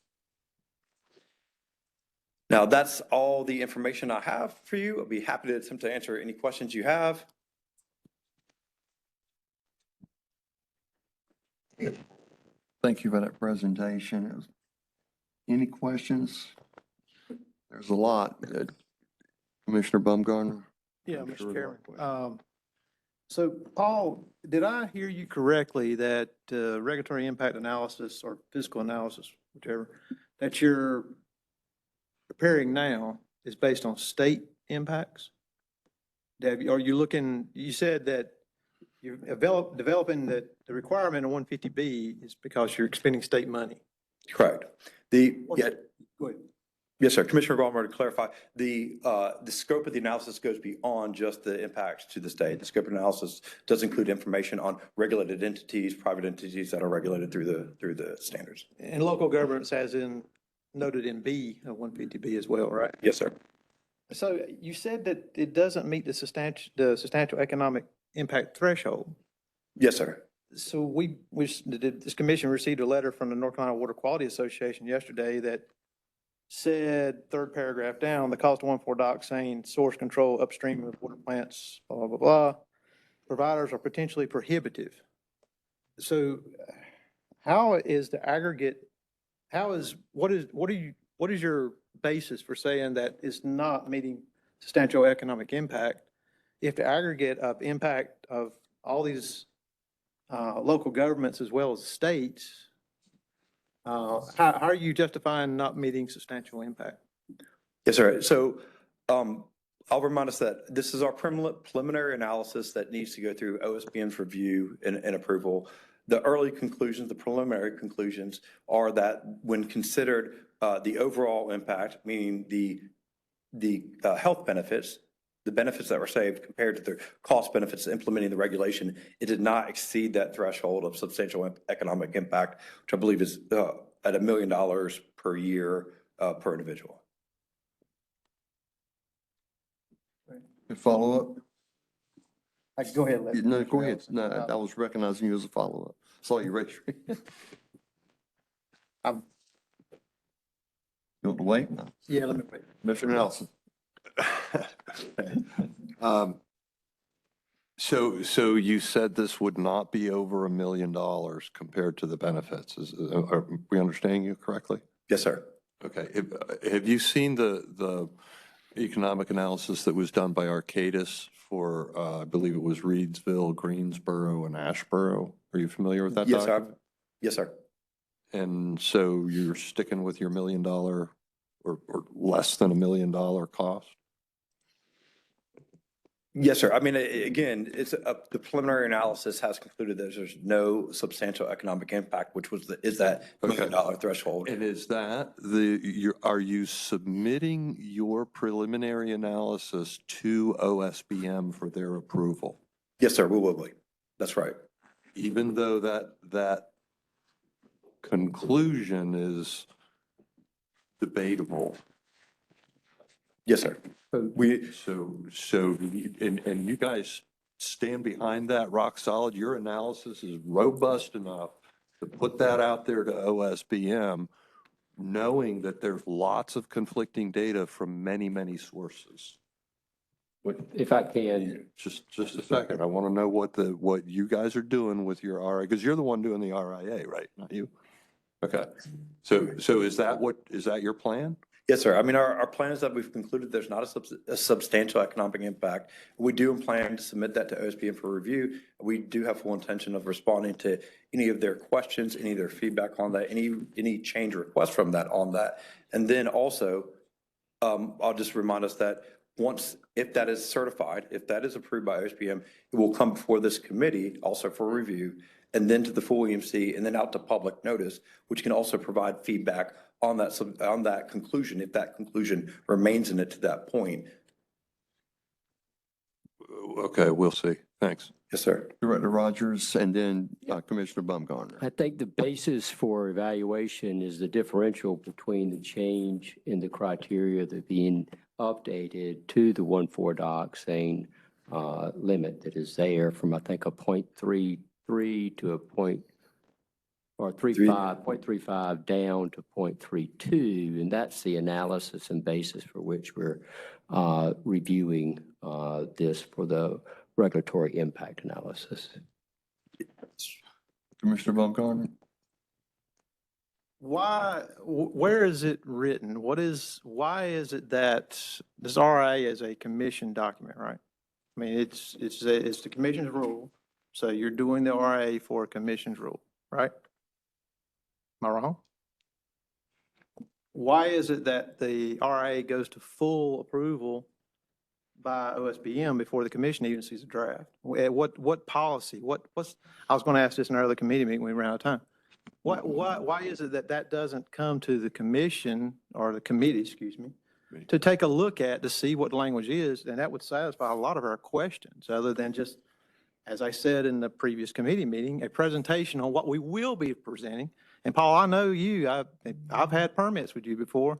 You wanted everything lockstepping before you approved the permit, right? So I don't understand where did this policy come from by the department? What is it that you have to go to OSBM for approval before it comes for this committee?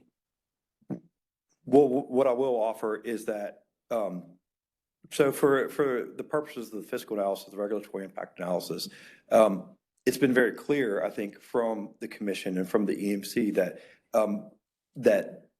the EMC's directive is to see a robust and complete, not half complete analysis, but not partially complete, but all the information ready to go. I think that is the intention behind engaging OSBM to answer these questions like Commissioner Ellison may have had about substantial economic impact.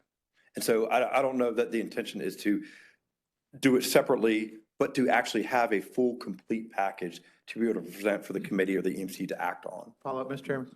So Follow you're up, saying please. that you're submitting an incomplete package to OSBM or you're submitting a complete package to OSBM? No, it's a complete package, but granted, they have not had a chance to review this yet. So my point is, why not does this body review the package before it goes to OSBM?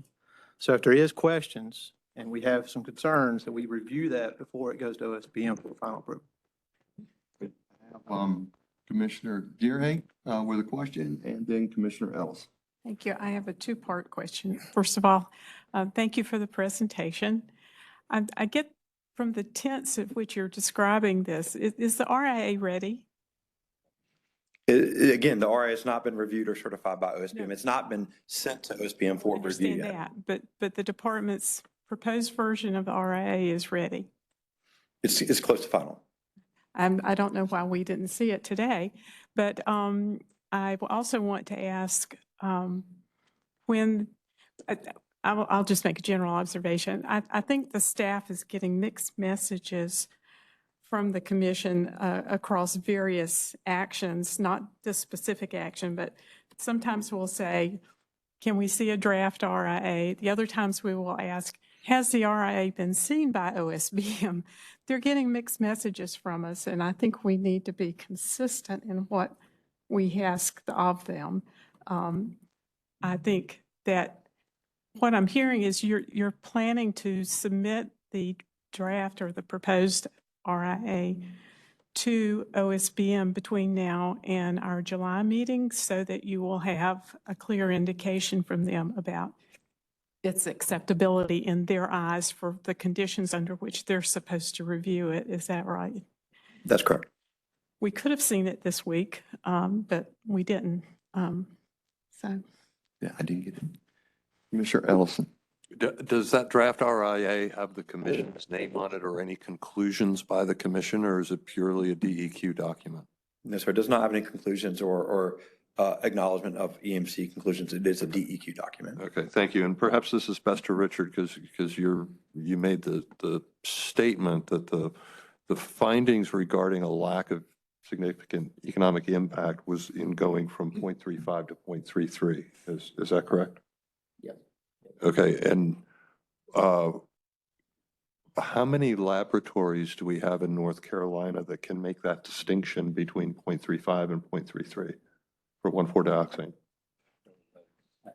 What is the detection limit? I think that's the point of the impact, that it will be nominal and operationally it won't have an impact with regards to treatment. What is the detection limit for 1,4-dioxane? It's 0.35, I believe the standard is. That's the standard, but what's the detection limit? I'm not sure about that, Paul. One. One. Yep. I think it's 1 microgram per liter. One. Correct. Okay. Okay.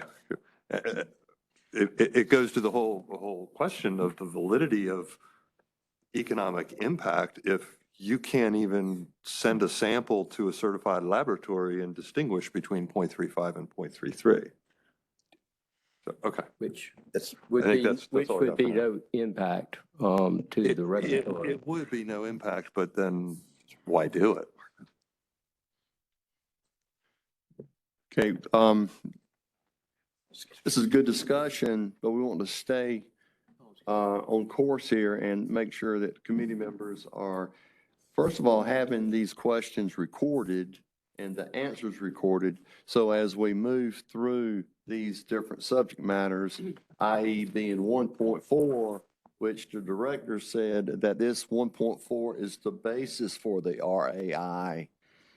If that's, he said that, so it needs to be, if 1.4 is the basis for the RAI, and you're close to final, and we've not got this 1.4 piece out. So I want to make sure that we don't confuse the committee members in these presentations. And whenever these presentations are made and questions are answered, they're not just comments, they're questions for the department to bring back answers. So something like the triennial review don't have to wait if some of the commissioners want it to go through. And if 1.4 is part of this triennial review, then 1.4 is an issue. And this committee has to have it to go over it so we can help. You see where I'm going here? Okay, we had some hands up. That was my comment as the chair. Commissioner Deerhake, and then there was a hand, Commissioner Baumgartner. No, Commissioner Baumgartner. The other ball guy. Oh, I'm sorry. I would just ask, in terms of the practical quantitation limit or being less than, or being 1, it's actually, that is not the number, the 0.35 is not the number, or 0.33 is not the number that's measured at the outfall. It would be a larger number that would be above the detection limit. Is that correct? yes, that's correct. There's a calculation that incorporates the receiving stream flow, the outfall flow from the facility. And so this is a point that is made in the RA that the standard criteria values, the 0.33, we're proposing the water supply to go from 0.35 micrograms per liter to 0.33 micrograms per liter. Effluent permit limits do not have those numbers in them. They the draft permit limits, or there are some permit limits out there, notable that are much higher. And so this incorporates the fact that the NPDES permitting program takes that number. They have to meet that number at a certain point in the ambient waters. And so they have to have a calculation of what the discharge flow is, what the receiving stream flow is, what their potential to discharge is. And so it's not the same number, correct? Thank you. Commissioner Yarborough. How much time do I have? 2 minutes? Take your time. You go Oh, ahead. whatever it takes. And looking at 1.4, obviously Greensboro did a lot to take it out from the source. Is that any part of this thing is how to figure out how to get it out of the source to their supply? Yeah, I'm going to, let me get a minute here a second. Yes, sir. As a farmer myself, and farmers, we're always having to take pesticides, and then we will have something available this year, maybe next year not. We don't spend money that we don't have to, so we have to use pesticides. These pesticides change. Same thing, I assume, from any manufacturer. This is from everything I can read and I can see on Google and whatever that you've sent me, the 1.4 is a solvent used in tremendous numbers of products. So it's all kinds of things.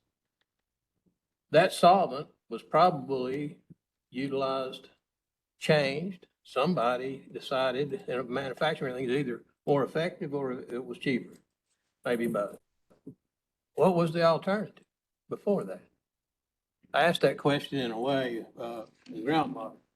And the reason I ask that is, how much, do we even know how much 1,4 dioxane is total used across North Carolina? I mean, that'd be a good question. The other thing is there an alternative? And are the alternatives any worse? And I keep asking that because it can be, and I've seen that happen in agriculture as well. The other is, what's the downside of using these alternatives? Obviously, what's the cost of that alternative? And I can give you lots of examples as an agronomist where I had to work on projects where just a manufacturer decided to change. It impacted his byproduct. That impacted where we had to place it. So those are questions I don't see anywhere. All I'm thinking about is that we're regulating this one product that's emerging. It could be the same thing with PFAS or any of these others. We're going to continually have this. So a manufacturer is going to be looking at cost and effectiveness. The next thing that's going to happen, if it gets regulated, then he's going to look for something else. Is it worse or better? I don't see that in any kind of cost thing anywhere. To me, I would like to see what are we actually doing when we regulate something. And I don't see that anywhere written. But I do see nobody wants to have a water quality problem like 1,4. Can we do something else? And I've seen this in agriculture. Well, the previous was best management practices. There were incentives. Is there an incentive program? If it costs $1 million or $1 billion, is there an incentive to a company like a manufacturer that's using 1,4 to use an alternative and what somebody actually pay it, whether it's a state, it'd be cheaper, pay for that source for something else that has less of that. I don't see that in any kind of report anywhere. I don't even hear it commented on. So those things that I'm looking at, I would like to see something, and that may be totally off base from what we're looking at. But if it is the source we're trying to get rid of, we've got the waste people and the water quality people trying to figure out how to deal with it. It's going to be a cost to somebody. But you're saying what Greensboro was able to do, it was to get rid of a lot of it from the source itself. How do we deal with those folks to see if we can figure out a way to get that out of there to begin with? That was more than 2 minutes, but that's all I wanted to ask.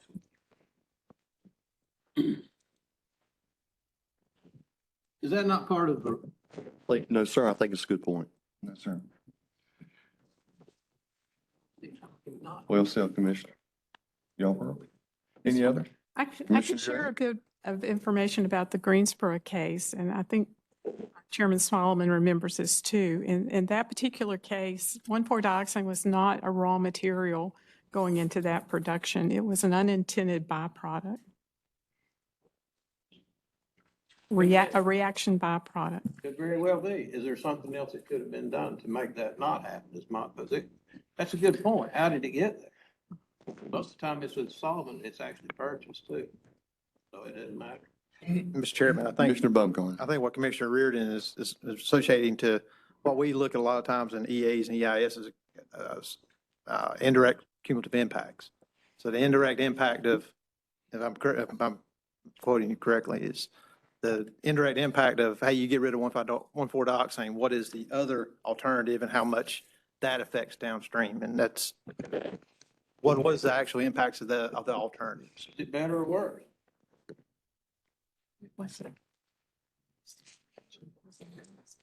Any other questions? Moving right along. Thank you so much for the presentation. Paul, you did a good job. Thank you. Thank you for answering those questions.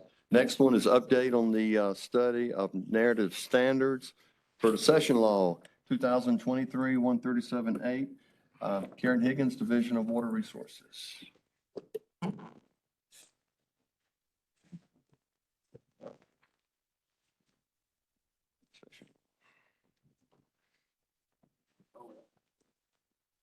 Karen, this is session law, so take what time you need to discuss this to make sure we're clear on it. So we all understand this because it is a session law. That's it, right? Yeah, I don't know why it's called training and review. That's not right. Man.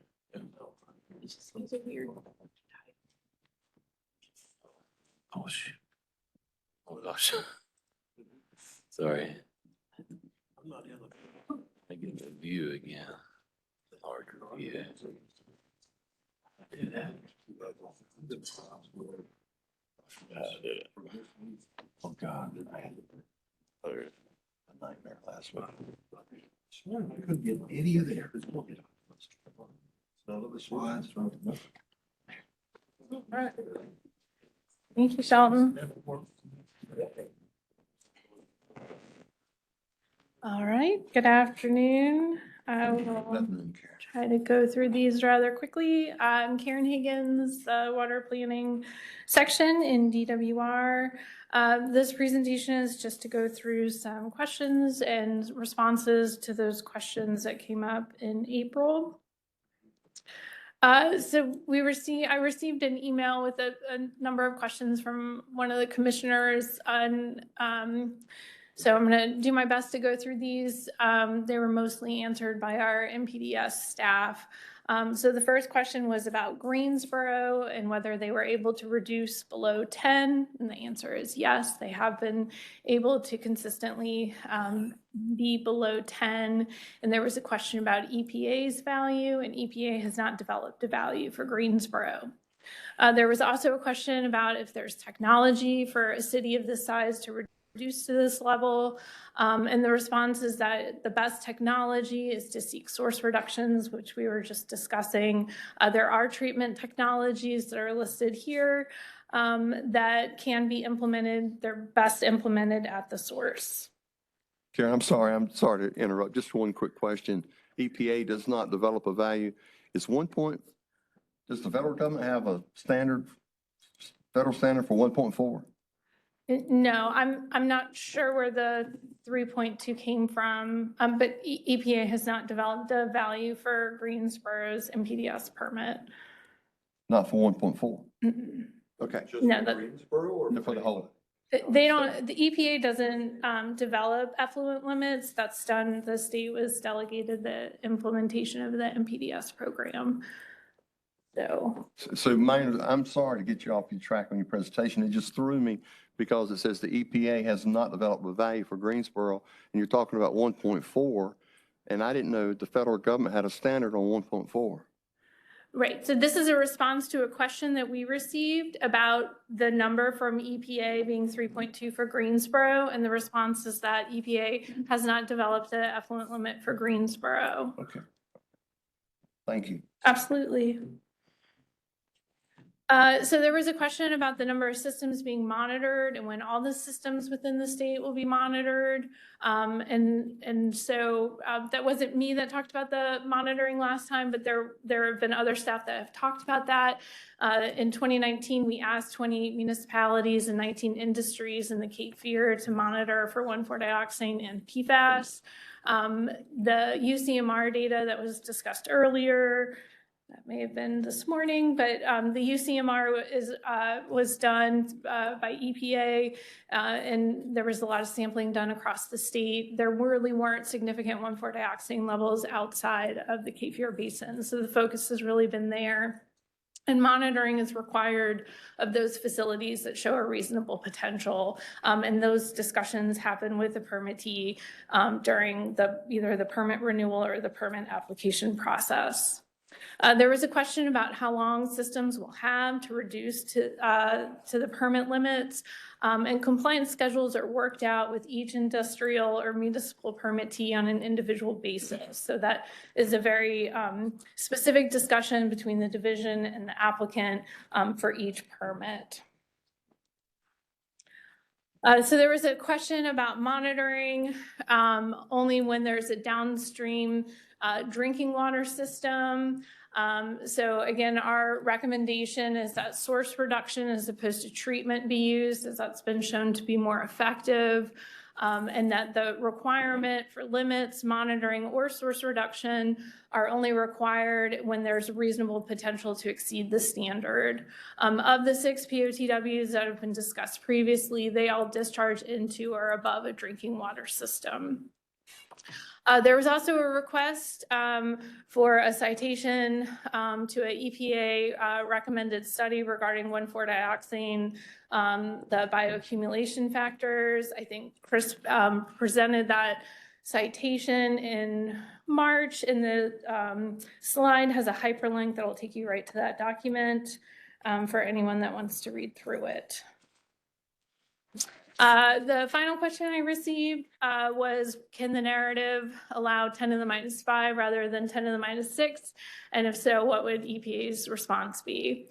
So this would be a change in the water quality standard. This requires EPA review and approval. We would have to demonstrate that increasing the cancer risk level protects the designated use and provide a justification for that change. EPA in their guidance documents about how to develop standards talk a lot about identifying the most highly exposed subpopulation and demonstrating that the 10 to the -5 risk level is adequately protective for this subpopulation. And that's mostly looking at subpopulations that consume more fish than the general population. So moving on to some of the comments that I received at the April meeting, asking for clarity or explanation. I'm not going to read through each of these items, but there was a request to better explain the difference between narrative and numeric criteria. The information was added on page 3 of attachment A that go through what narrative and numeric standards are. It provides an example of both the standard as well as how that can be incorporated into an MPDS permit. There was a request for clarifying the process for the narrative versus numeric standard. I added some language that I think is in the rule itself that talks about what 02808 is, what the narrative standard is. It spells out where the specific numeric criteria can be found in the administrative code, as well as the procedure for interpreting the narrative standard is outlined in the rule for both aquatic life and human health. There was a request to explain UAA in more detail outside of the footnote, and so that was added on page 9. There's a further explanation of what a UAA is, as well as an example from the city of Los Angeles that is just illustrative to explain what can be done with a UAA. There was a request to clarify what's meant by higher fish consumption value for Alabama. So that language was adjusted to clarify the fish consumption rate rather than using a descriptive term. And then finally, there was a request to add the current federal regulatory requirements. That was added near the end of the document. In pages 18 and 19, and I apologize, this is small, but again, it's all in attachment A that you all have. And that is it. Happy to answer questions.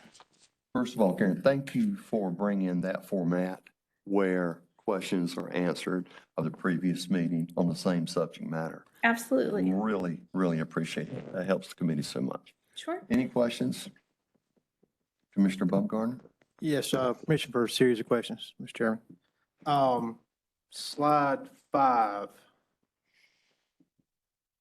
So I asked that question actually. And where I was getting at is that some of the contaminants we're dealing with are possible carcinogens. And, is there an allowance or is there the ability to do a 10 to the -5 versus 10 to the -6? And your response is that, well, EPA would have to look at it, would have to demonstrate this, that, and the other. But in your examples or other states, Minnesota has a 10 to the -5 that they use for all carcinogens, as I remember the narrative. We have a standard in 208 that the carcinogen has to be used, we have to use a 10 to the -6. So I would probably argue that, so EPA saying I can go to Minnesota and drink water there, that's a 10 to the -5 level, but North Carolina got to be a little bit more restrictive. So I would argue that there's the ability to go to the EPA. EPA can't say one state can have 10 to the minus 5 and not have 10 to the minus 6. That's the state's determination, right? Between a range of values between 10 to the minus 6 and 10 to the minus 4, if I remember correctly, correct? So I mean, you're right, different states have different risk levels. North Carolina determined to meet designated uses, we needed 10 to the minus 6. So if we, Carcinogens. yes, so it's a cancer risk level. So if we change that to 10 to the minus 5, EPA they're not going to compare us to Minnesota. They're going to compare us to ourselves, our baseline, which is 10 to the minus 6.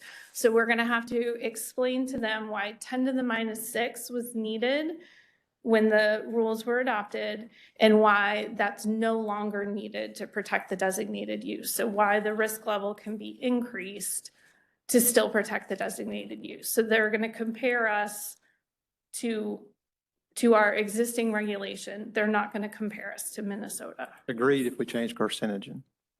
10 to minus 6 for carcinogen. So moving on, slide 6. We also asked for a better description of narrative and numeric. I'm just seeing examples.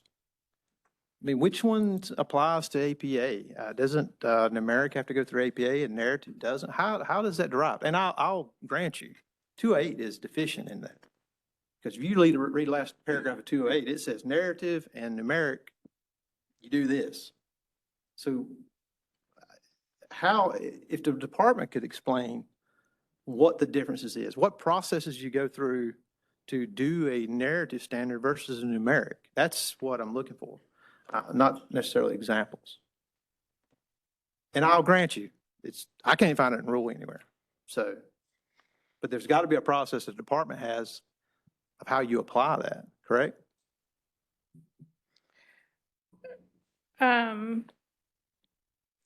So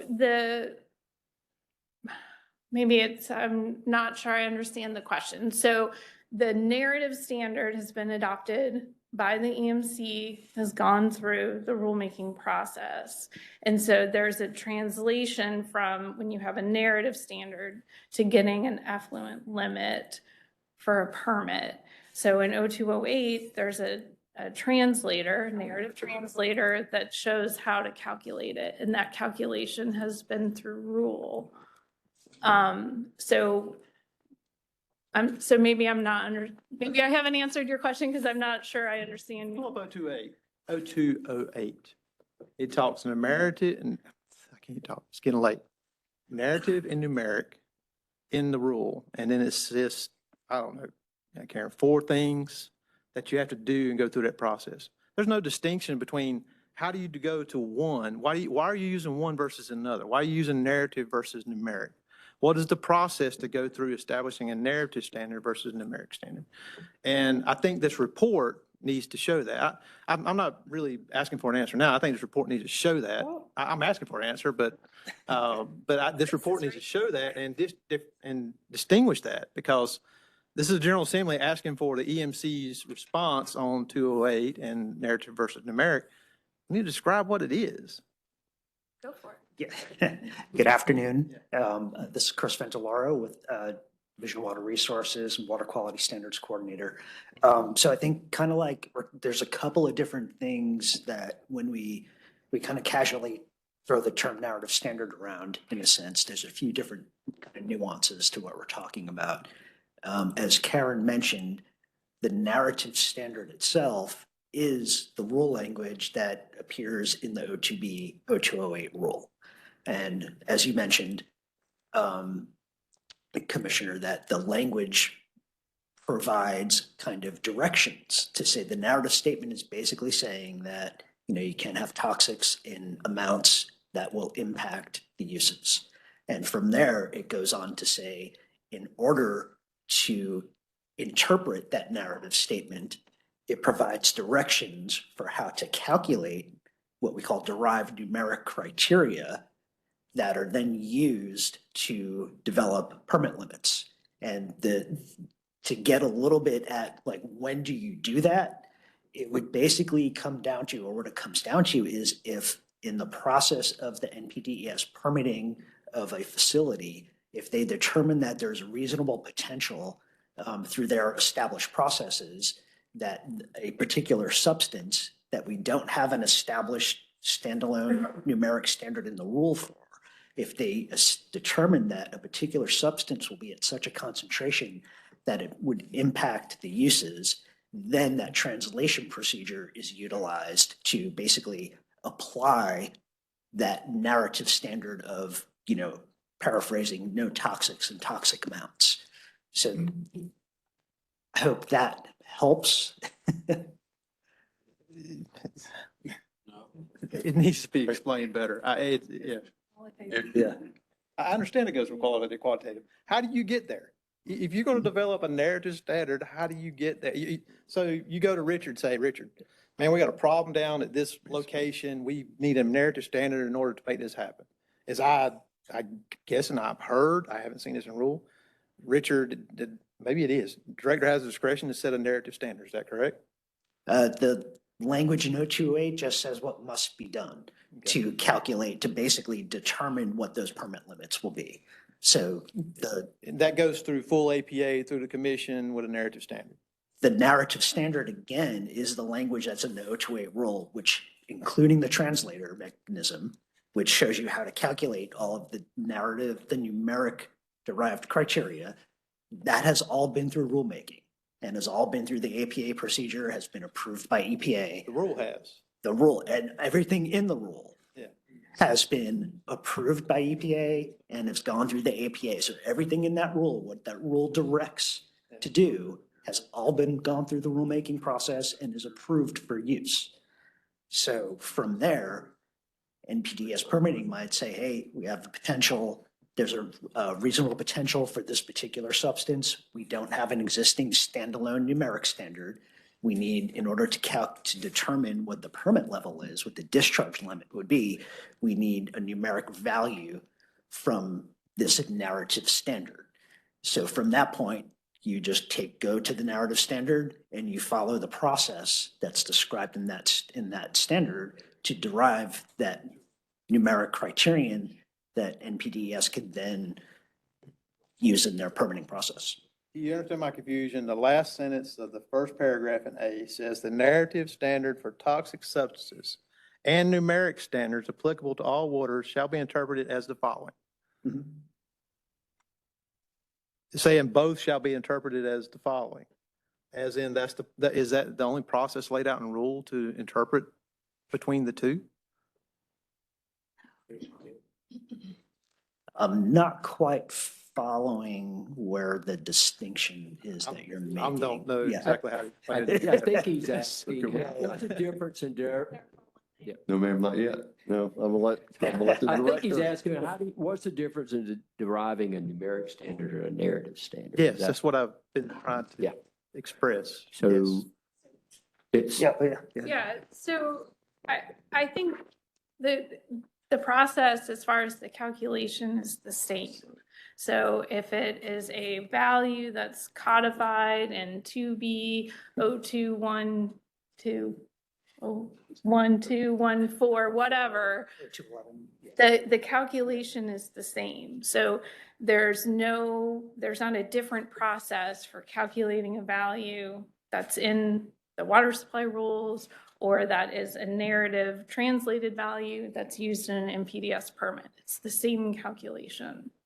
So a chemical that needs to have a narrative standard that does not have one in rule now, or needs to have a standard, you would develop a narrative first, correct?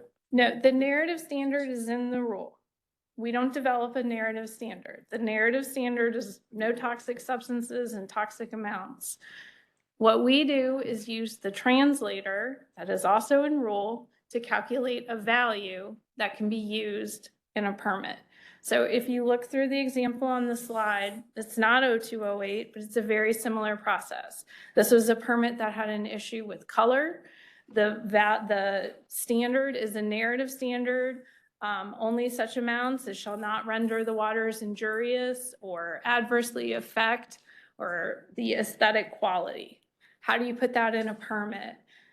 There were studies done to calculate what an acceptable color color standard can be. That was 50 cobalt units. That was then used in the MPDS permit, looking at the discharge, looking at the receiving water to calculate an effluent limit. So the same thing happens with a toxic substance under 0208. We look at the narrative. It provides the calculation for us to calculate the standard value. MPDS uses that to calculate a permit limit.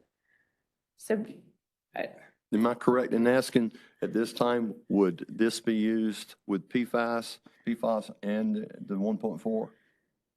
I mean, They're two different chemicals, but will this be used in both those moving forward? I mean, the authority is sorry, go ahead.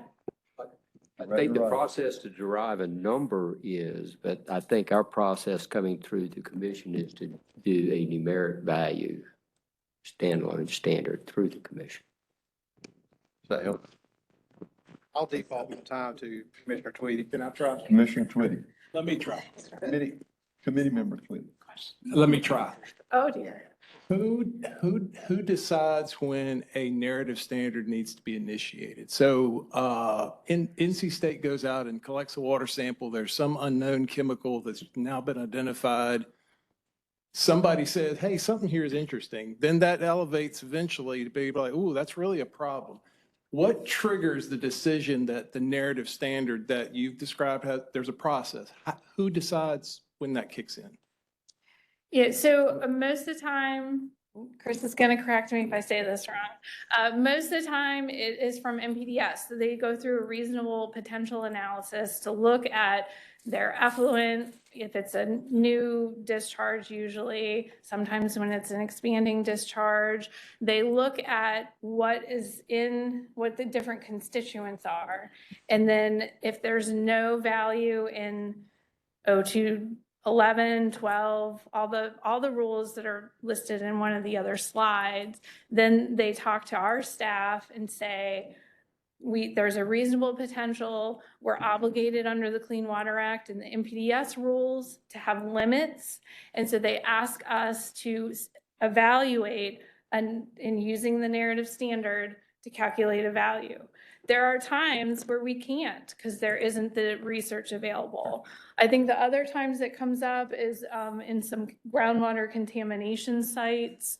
They may ask us about surface water standards as far as goals for groundwater cleanup. Is that process you just described, is that written anywhere? Is that in guidance? Is that in rule? Is that in policy? Is that something that is explained, that process that MPDS going through to decide, ooh, we got something here we need to address?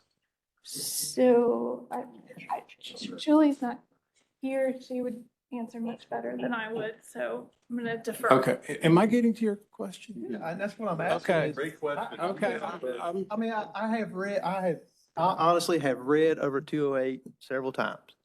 And I honestly cannot distinguish, maybe I'm the crazy one. I can't distinguish when do you do which and at what time and who does what. Your Commissioner Tweedy is correct. What is the process? Where is it written down?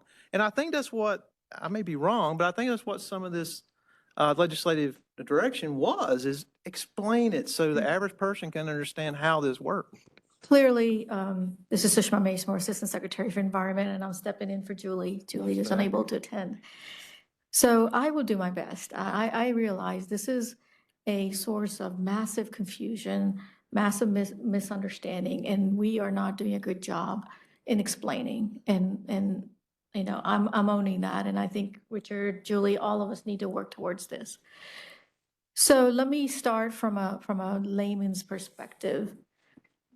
When do you use a narrative standard? And in my world has been air quality. I'm an air quality professional expert. This is something that I have had to learn, apply, and understand. So come up to speed in the last 2.5, 3 years on my own. So I'll give it through that perspective.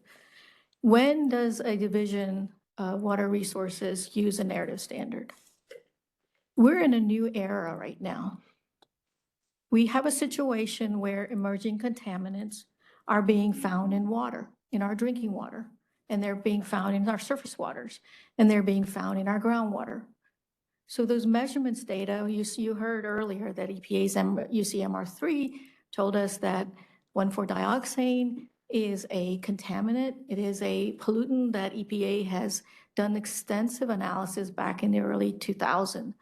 And based on that, they started a national campaign to measure 1,4-dioxane in drinking water. Before that, it was not in our radar screen. Same thing with some PFAS. It was the universities that brought it to our attention, and they said, what are you going to do about it?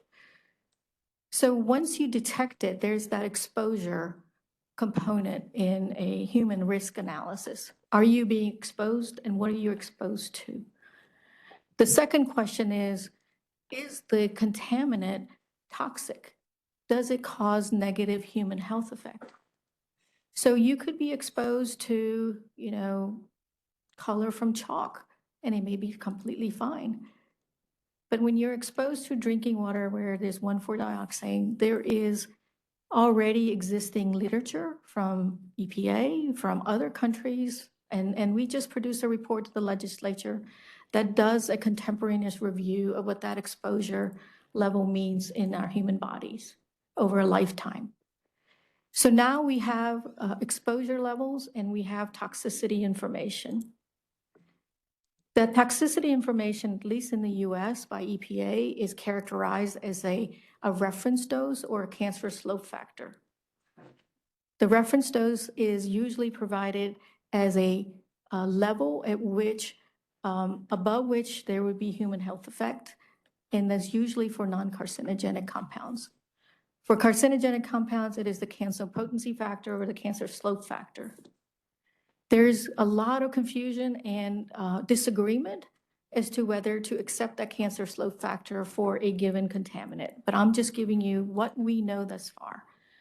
For 1,4-dioxane, which has been studied and evaluated by external reviewers, peer-reviewed by EPA, by Environment Canada, as we documented, by CDC and ATSGR, all of them conclude that 1,4-dioxane causes liver cancer. And each of the three analyses they did over the period of last 10 years plus shows that the end effect, the endpoint we call it, is clear regarding liver cancer. It is the other mode of actions, other cancer-causing components that are still being debated. Science is not there. So I'm coming back to these two components. Then the third thing we look at is, what are we at risk of as North Carolinians from drinking this water? And what is considered a safe level for this body to consider? If you accept the first two, then it is a part of our responsibility to determine what do we regulate at? Do we regulate it at all? And so as a department, when we look at a permit that is in our hands, we're asked by the public to address this contaminant that is known to be exposed and known to have a risk. Then this translation mechanism, which is the 0208 formula, it is a translation formula. It is a way for which we have been given by EPA through a state-approved regulatory program to compute what is a safe level to be added in a permit. So 1,4-dioxane is an example. We looked at the science, we looked at what that reference dose and what that cancer slope factor would equate 0208 in terms of a concentration level. And from that concentration is then used to develop an effluent limit. And as you know, and I'm not going to repeat it, the documentation that Karen has provided shows you the basis of every state's Clean Water Act program is foundationally under this principle. This is for emerging contaminants, for contaminants for which we may find toxic in our own state or in our waters, or we feel that we need to do something about. Now, the question is, do we plan on doing that for PFAS? We believe for PFAS, we don't want to put it in a permit right away. Although we are capable, this allows the authority to do that. The science is there. We want to go through this body to be able to say, if we follow this, this is a safe level. and that we set a numeric standard out of that. So if you look at our 0208, the various classes of water bodies, they have a number associated with that. And the purpose of that number for those water bodies is to say, this is the concentration at which we want to regulate permittees. And the difference between narrative and numeric is that that number is fixed until this body changes the regulations beyond that. With a narrative approach, if a reference dose changes or the cancer slope factor changes 5 years from now, then that permit, when it comes up for renewal, we would apply that formula again and compute a new limit. And this provides a regulatory certainty if it is codified as a numeric value in our rules. So that is the key difference. And I hope that that helps. It is not meant to be duplicative, but in essence, it is how it can be. This is a interim measure for us to put something in a permit, but ultimately we want to put a numeric value in a rule so that there's that clarity. Thank you. I appreciate all the information you provided, and I'm not saying I disagree with it at all. My point, I'm an operations guy. How'd you get to this point? So what you're saying is that you looked at the best available data and you developed a narrative standard. Richard Kane, you, Sushma, hey, look, we've got to have a narrative standard, and by God, the department said this is what it's going to be in permitting, correct? The term narrative standard is 0208. What we came up with is a in-stream target value using that translation mechanism. So in essence, it's a number. Okay, so but the department established that number based on best available science. That is what DWR did back when they produced the first effluent limit for an NPDES permit. And did not come through the EMC. I'm not saying it's good or bad. I'm just saying that's the process, right? That is the process. Okay, that's what I'm getting at. Okay, so you develop a narrative standard by looking at best available science. And now you have a narrative standard you're using in permitting because of the authority that this EMC body has granted DEQ to do. I'm fine with that. That's what I'm getting at. How does this happen? How does the process go through? Who proves what? And so numeric, now that we're developing a numeric standard for these, which is what we're all considering, is going through a full APA process. And the narrative did not, because you've got the authority, looked at best available data and come up with a standard to move forward. Question answered. I appreciate it. That's good. Thank you, Mr. Bogdan. I've got Commissioner, Secretary. Got one question from committee member Ellison. Sure. Just one, okay. It might be a couple. You mentioned in the past 10 years, the research has documented liver cancer from 1,4-dioxane, right? Yes. Okay, is that in animals or humans? It is in rat studies and mouse studies. Rat and mouse studies, okay. Is there any epidemiological evidence other than the one that DEQ used to cite that found absolutely no adverse health effects in people? Are there any new epidemiological studies on 1,4-dioxane in humans? So in EPA and other organizations like CDC does not expose humans to carcinogenic compounds. So the process for translating. Okay, I'm not going to go there. Go ahead, I'm sorry. The process for translating animal studies data to human health effects, that, and I'm not a toxicologist, but I'm happy to bring on our toxicologists. And I understand that that's part of the translator, that's all the math and the equations that, but I was asking, it's yes or no. Are there any other epidemiological studies other than the one that DEQ had cited before? So I would say that what's in our report that we submitted to the legislature contains as many most recent analysis and data we were able to find that are peer-reviewed, published information. Okay. Last question. Where does our fish consumption data come from? So, and I will have Chris answer this question. The fish consumption in terms of how much a human eats in a given lifetime. How much they consume, where they might be somehow exposed to 1,4-dioxane or some other nasty that might be in our water. So as you will see, those are standard exposure criteria that started out with the Clean Water Act, with the EPA's approval of our 0208. So the rate at which that consumption is part of our rules. We use that on every time we do that, but I'll let Chris handle the basis of that. We don't need to go deep. Does it come from on high? EPA says this is the fish consumption data for North Carolina? Or do you avail yourselves of the abundant, massive, decades-long database that the fisheries guys collect from their creel surveys at the boat landing all over the state? Yes, so again, this is Chris Ventolaro, Division of Water Resources.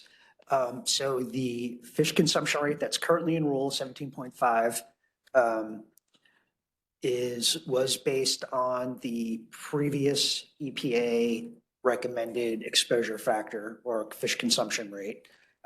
The proposed change to that, the 22, is based on EPA's most current recommended. So it's based on the EPA analysis of the CDC's NHANES data, the National Health Survey that the CDC does every few years. Okay, can The we change information. that? And maybe this That is for could- Karen, is this something we could, our rule could say, hey, we know people in, we eat 80 pounds of fish every month, or 8 ounces. Can we do that? That's within our purview, within our rule? That is possible per EPA's guidance. States can. The challenge often is finding suitable information. A lot of information that's collected, surveys done, have to be done very carefully to eliminate bias. So it could be a little challenging to actually do that, even when data is there. But that is something that can be done. Okay, thank you. Any other questions on the presentation, Commissioner, committee member Twitty? This could either be Ms. Higgins or Mr. Valera. So I want to make sure, I feel like my understanding has increased a lot today, and I want to make sure I understand it. And I think this is very simple. So let's say we have a standard that is set for a water body. There are dischargers that discharge waste, and they have permits associated with that contaminant. As I understand it now, a lot of those permits are set at some level higher than what the standard is. Is there an expectation over time that that discharger would eventually have to get to that standard level? Or are there a lot of other variables that come into that equation? So how much water they're discharging, maybe where they're discharging it in that system. I'm thinking those things play into that permit decision. Am I correct in that? Or is the expectation is that over the long term, everybody has to get to that standard?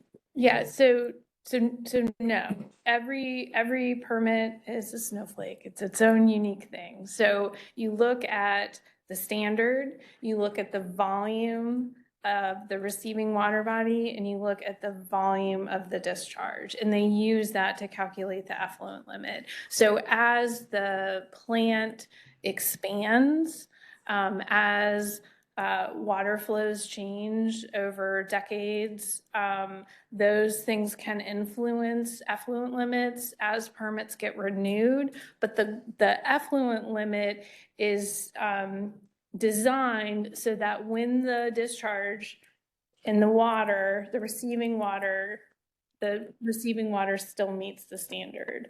So there could be an instance if the entire flow is the discharge, then it may be at or very near the standard, but it really depends on the discharge rate and the receiving water discharge.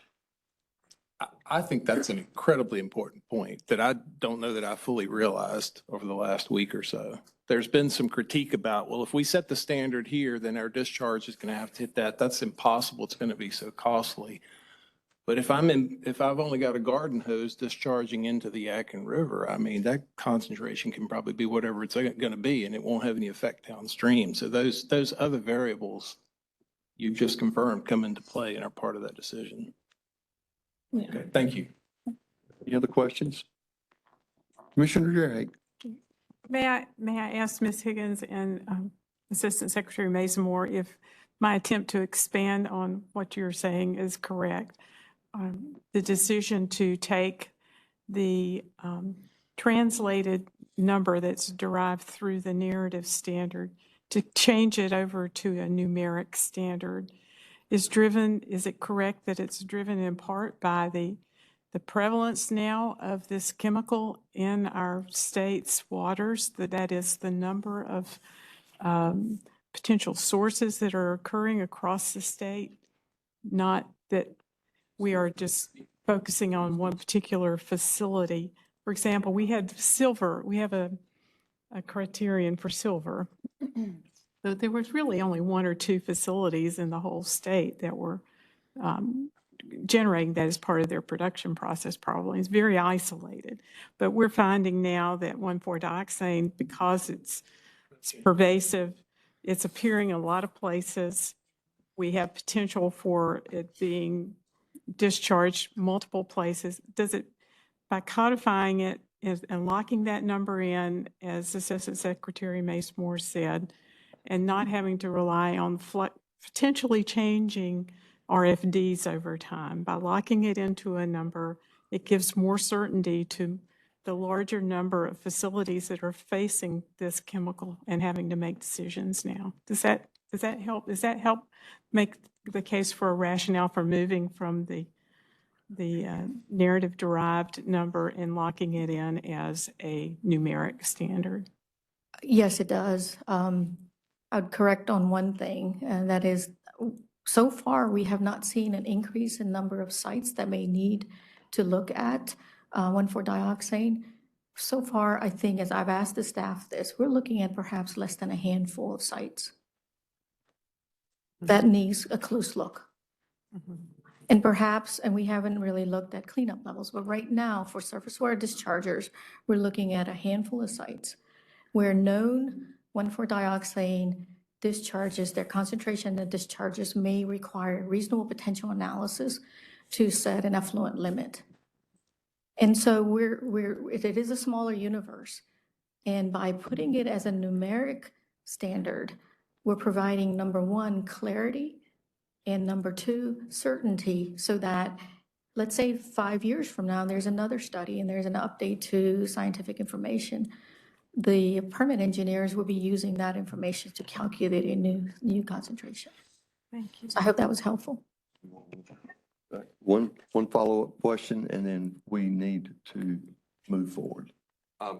One of the other documents referenced by DEQ stated that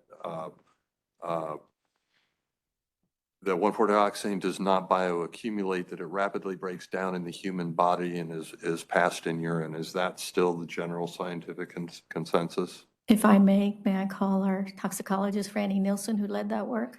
Okay.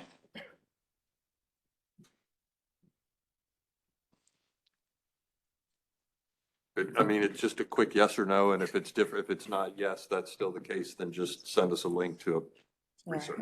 Good afternoon. The 1,4-dioxane does break down in your body over time. The toxicity mechanisms of action is not well understood if it's 1,4-dioxane proper or metabolites that cause a lot of the cancer effects. And so there's more work being done to try to elucidate that, but the breakdown products are not understood as far as their toxicity is concerned. So just because Sorry, say that again, they're not what? it's not understood whether 1,4-dioxane itself or the metabolites in your body are what's causing cancer. Okay. And so just because it's breaking down doesn't mean it's not causing health problems. So I'm not sure if that's a yes or no, but I can share that information with you. Maybe. Okay. And that's an issue for this whole 1,4-dioxane and PFAS. The science is rapidly evolving. There are new PFAS compounds coming up all the time. 1,4-dioxane wasn't really an issue 10 years ago. Certainly wasn't an issue in 1989 when the rules were written. So that's part of why we have so many questions. Sure. The one thing I will mention about 1,4-dioxane is that a lot of the carcinogenic work that is still cited today in the animal dosing studies were done years ago. And because those results are so consistent and comprehensive, very few additional animal dosing studies are approved for experimentation because it's considered inappropriate use of laboratory animals to keep giving them cancer. So a lot of the toxicity work now is on the mechanistic pieces biochemically, rather than dosing to find a cancer endpoint. But the lab animals were bred to be cancer experiments. I mean, I agree, but I'm just saying that a lot of the research is well sorted out as far as that. Okay, with that, I'm going to make a comment, and bear with me, please. There's a few items that I want to, I've finished. Thank you. We're good. I can sit down. Thank you so much for your presentation. No more questions. Thank you. We started at 1:30. We had a 2-hour window. The director and I get out 3 weeks, sometimes 4 weeks prior to a meeting, since we meet every other month. And in fact, we start basically right after the meeting in some fashion, either by phone call or email. I'll finish up with this and make it quick. After my first meeting in January, after it went 4.5 hours, I promised this committee, I said, we will do a better job at time management. And I talked with the director about it. And we did 10, 15, 20 minutes and getting the information to see what hard work the staff is doing to make these presentations and not cut them short. So that was what we have determined to do, is put time in the agenda. That did not happen fully for this meeting, this committee meeting. This next presentation will not happen today because I did not see the attachment until Thursday night. It was launched to the public. I didn't see it. No committee member saw these attachments. It's a proposed PFAS toxicological summaries for potential affected sources. That was at a meeting in November. January, we had information item implementation of a strategy for proposed PFAS surface water quality standards. March, information item, implementation plan timeline. May, we're supposed to have this presentation today, 22 slides, and it's 4 o'clock, 2.5 hours. It happened in groundwater, and it may happen here, that if we don't get the information, we don't know how to really sit down and put these together. So when we get these presentations, we have the right questions to get it right. To get it right. You can't argue right. And that's what this committee's trying to do. We're trying to get it right. Now, what I would like to finish up with in my overview of the last 4 months is this committee has 3 items. It has triennial, which has 1.4 tied to it. And it was taken off in January by me because I felt like it wasn't ready. And look at what 1.4 is doing today, 4 months later. It could be just as bad for the public to pull a trigger on something that you haven't really fully understood. And do we understand 1.4? And I think today the numerical, or whether it be the standards that we're talking about for a physical note, the guidelines that we have to do under the EMC and this committee is to get it right for health. And I think we're doing that. But we're going to drill deep, and this committee needs to really get it out in the open. Do we want the triennial to move forward with 1.4 or without 1.4? You want to take 1.4 and you want to regulate it and drill deep, because the federal government don't have anything to do with it. They just give their opinions. They have the standards. It's up to the state of North Carolina. So we have to come up with it ourselves. That's what we have to do, number one. Number two, we have to, and thank you for today, Commissioner Baumgartner, for getting in the weeds with the narrative standards. We have to understand those numbers if we're going to calculate that in our rulemaking. We have to understand that because we've all been appointed by a House or a Senate or the governor, and we have to be responsible for this position. We have to know. And so when we get questions on the street, we don't want to get them from the secretary about what a letter she wrote to some commission chair. Thank you. We don't want to do that. I may be next after this meeting, but that's our job. The second thing is we've got to get this PFAS and we got to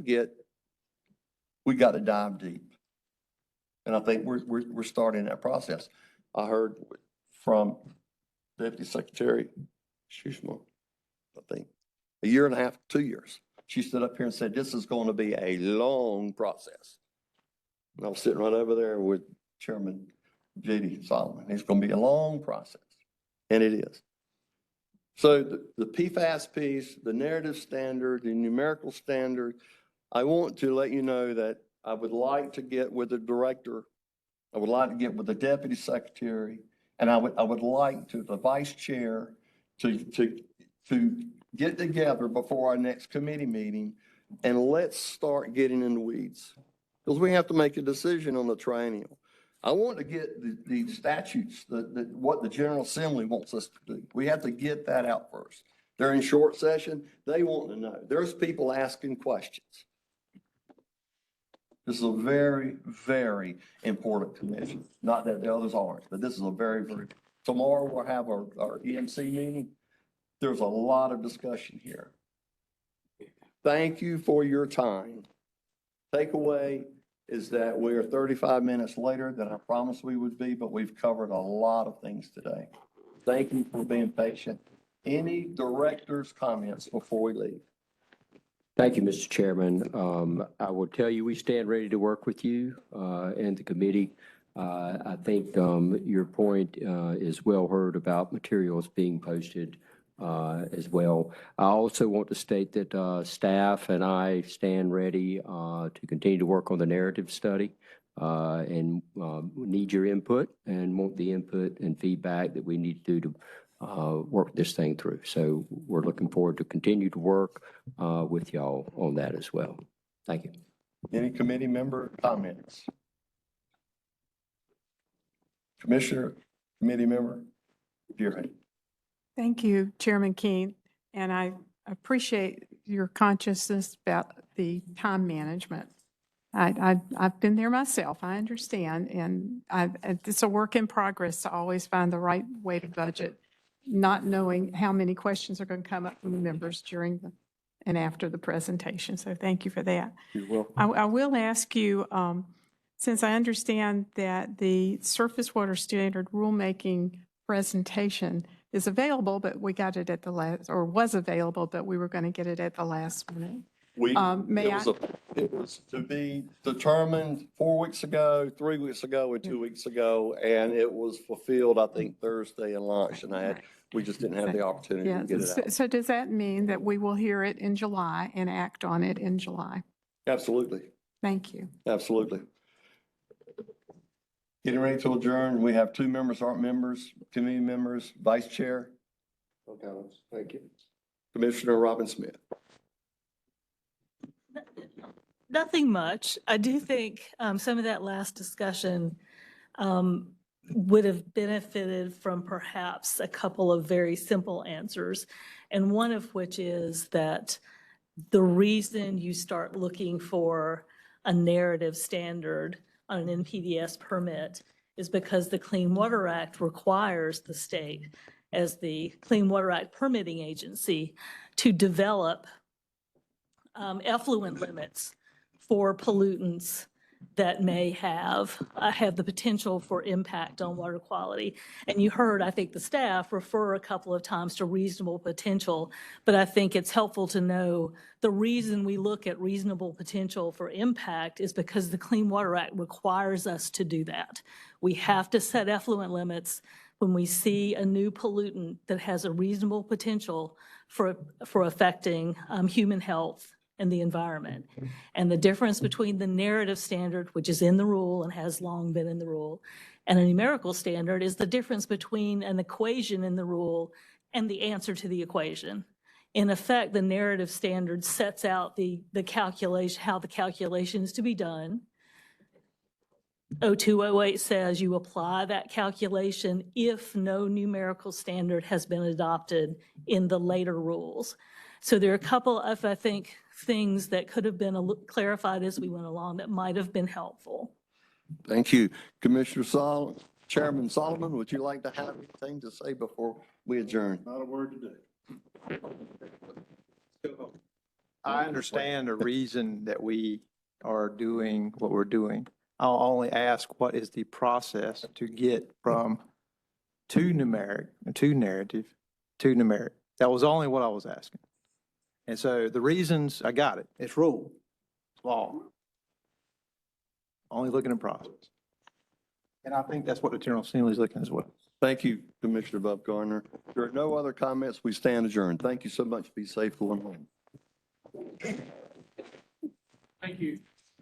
I think that is. I think that is.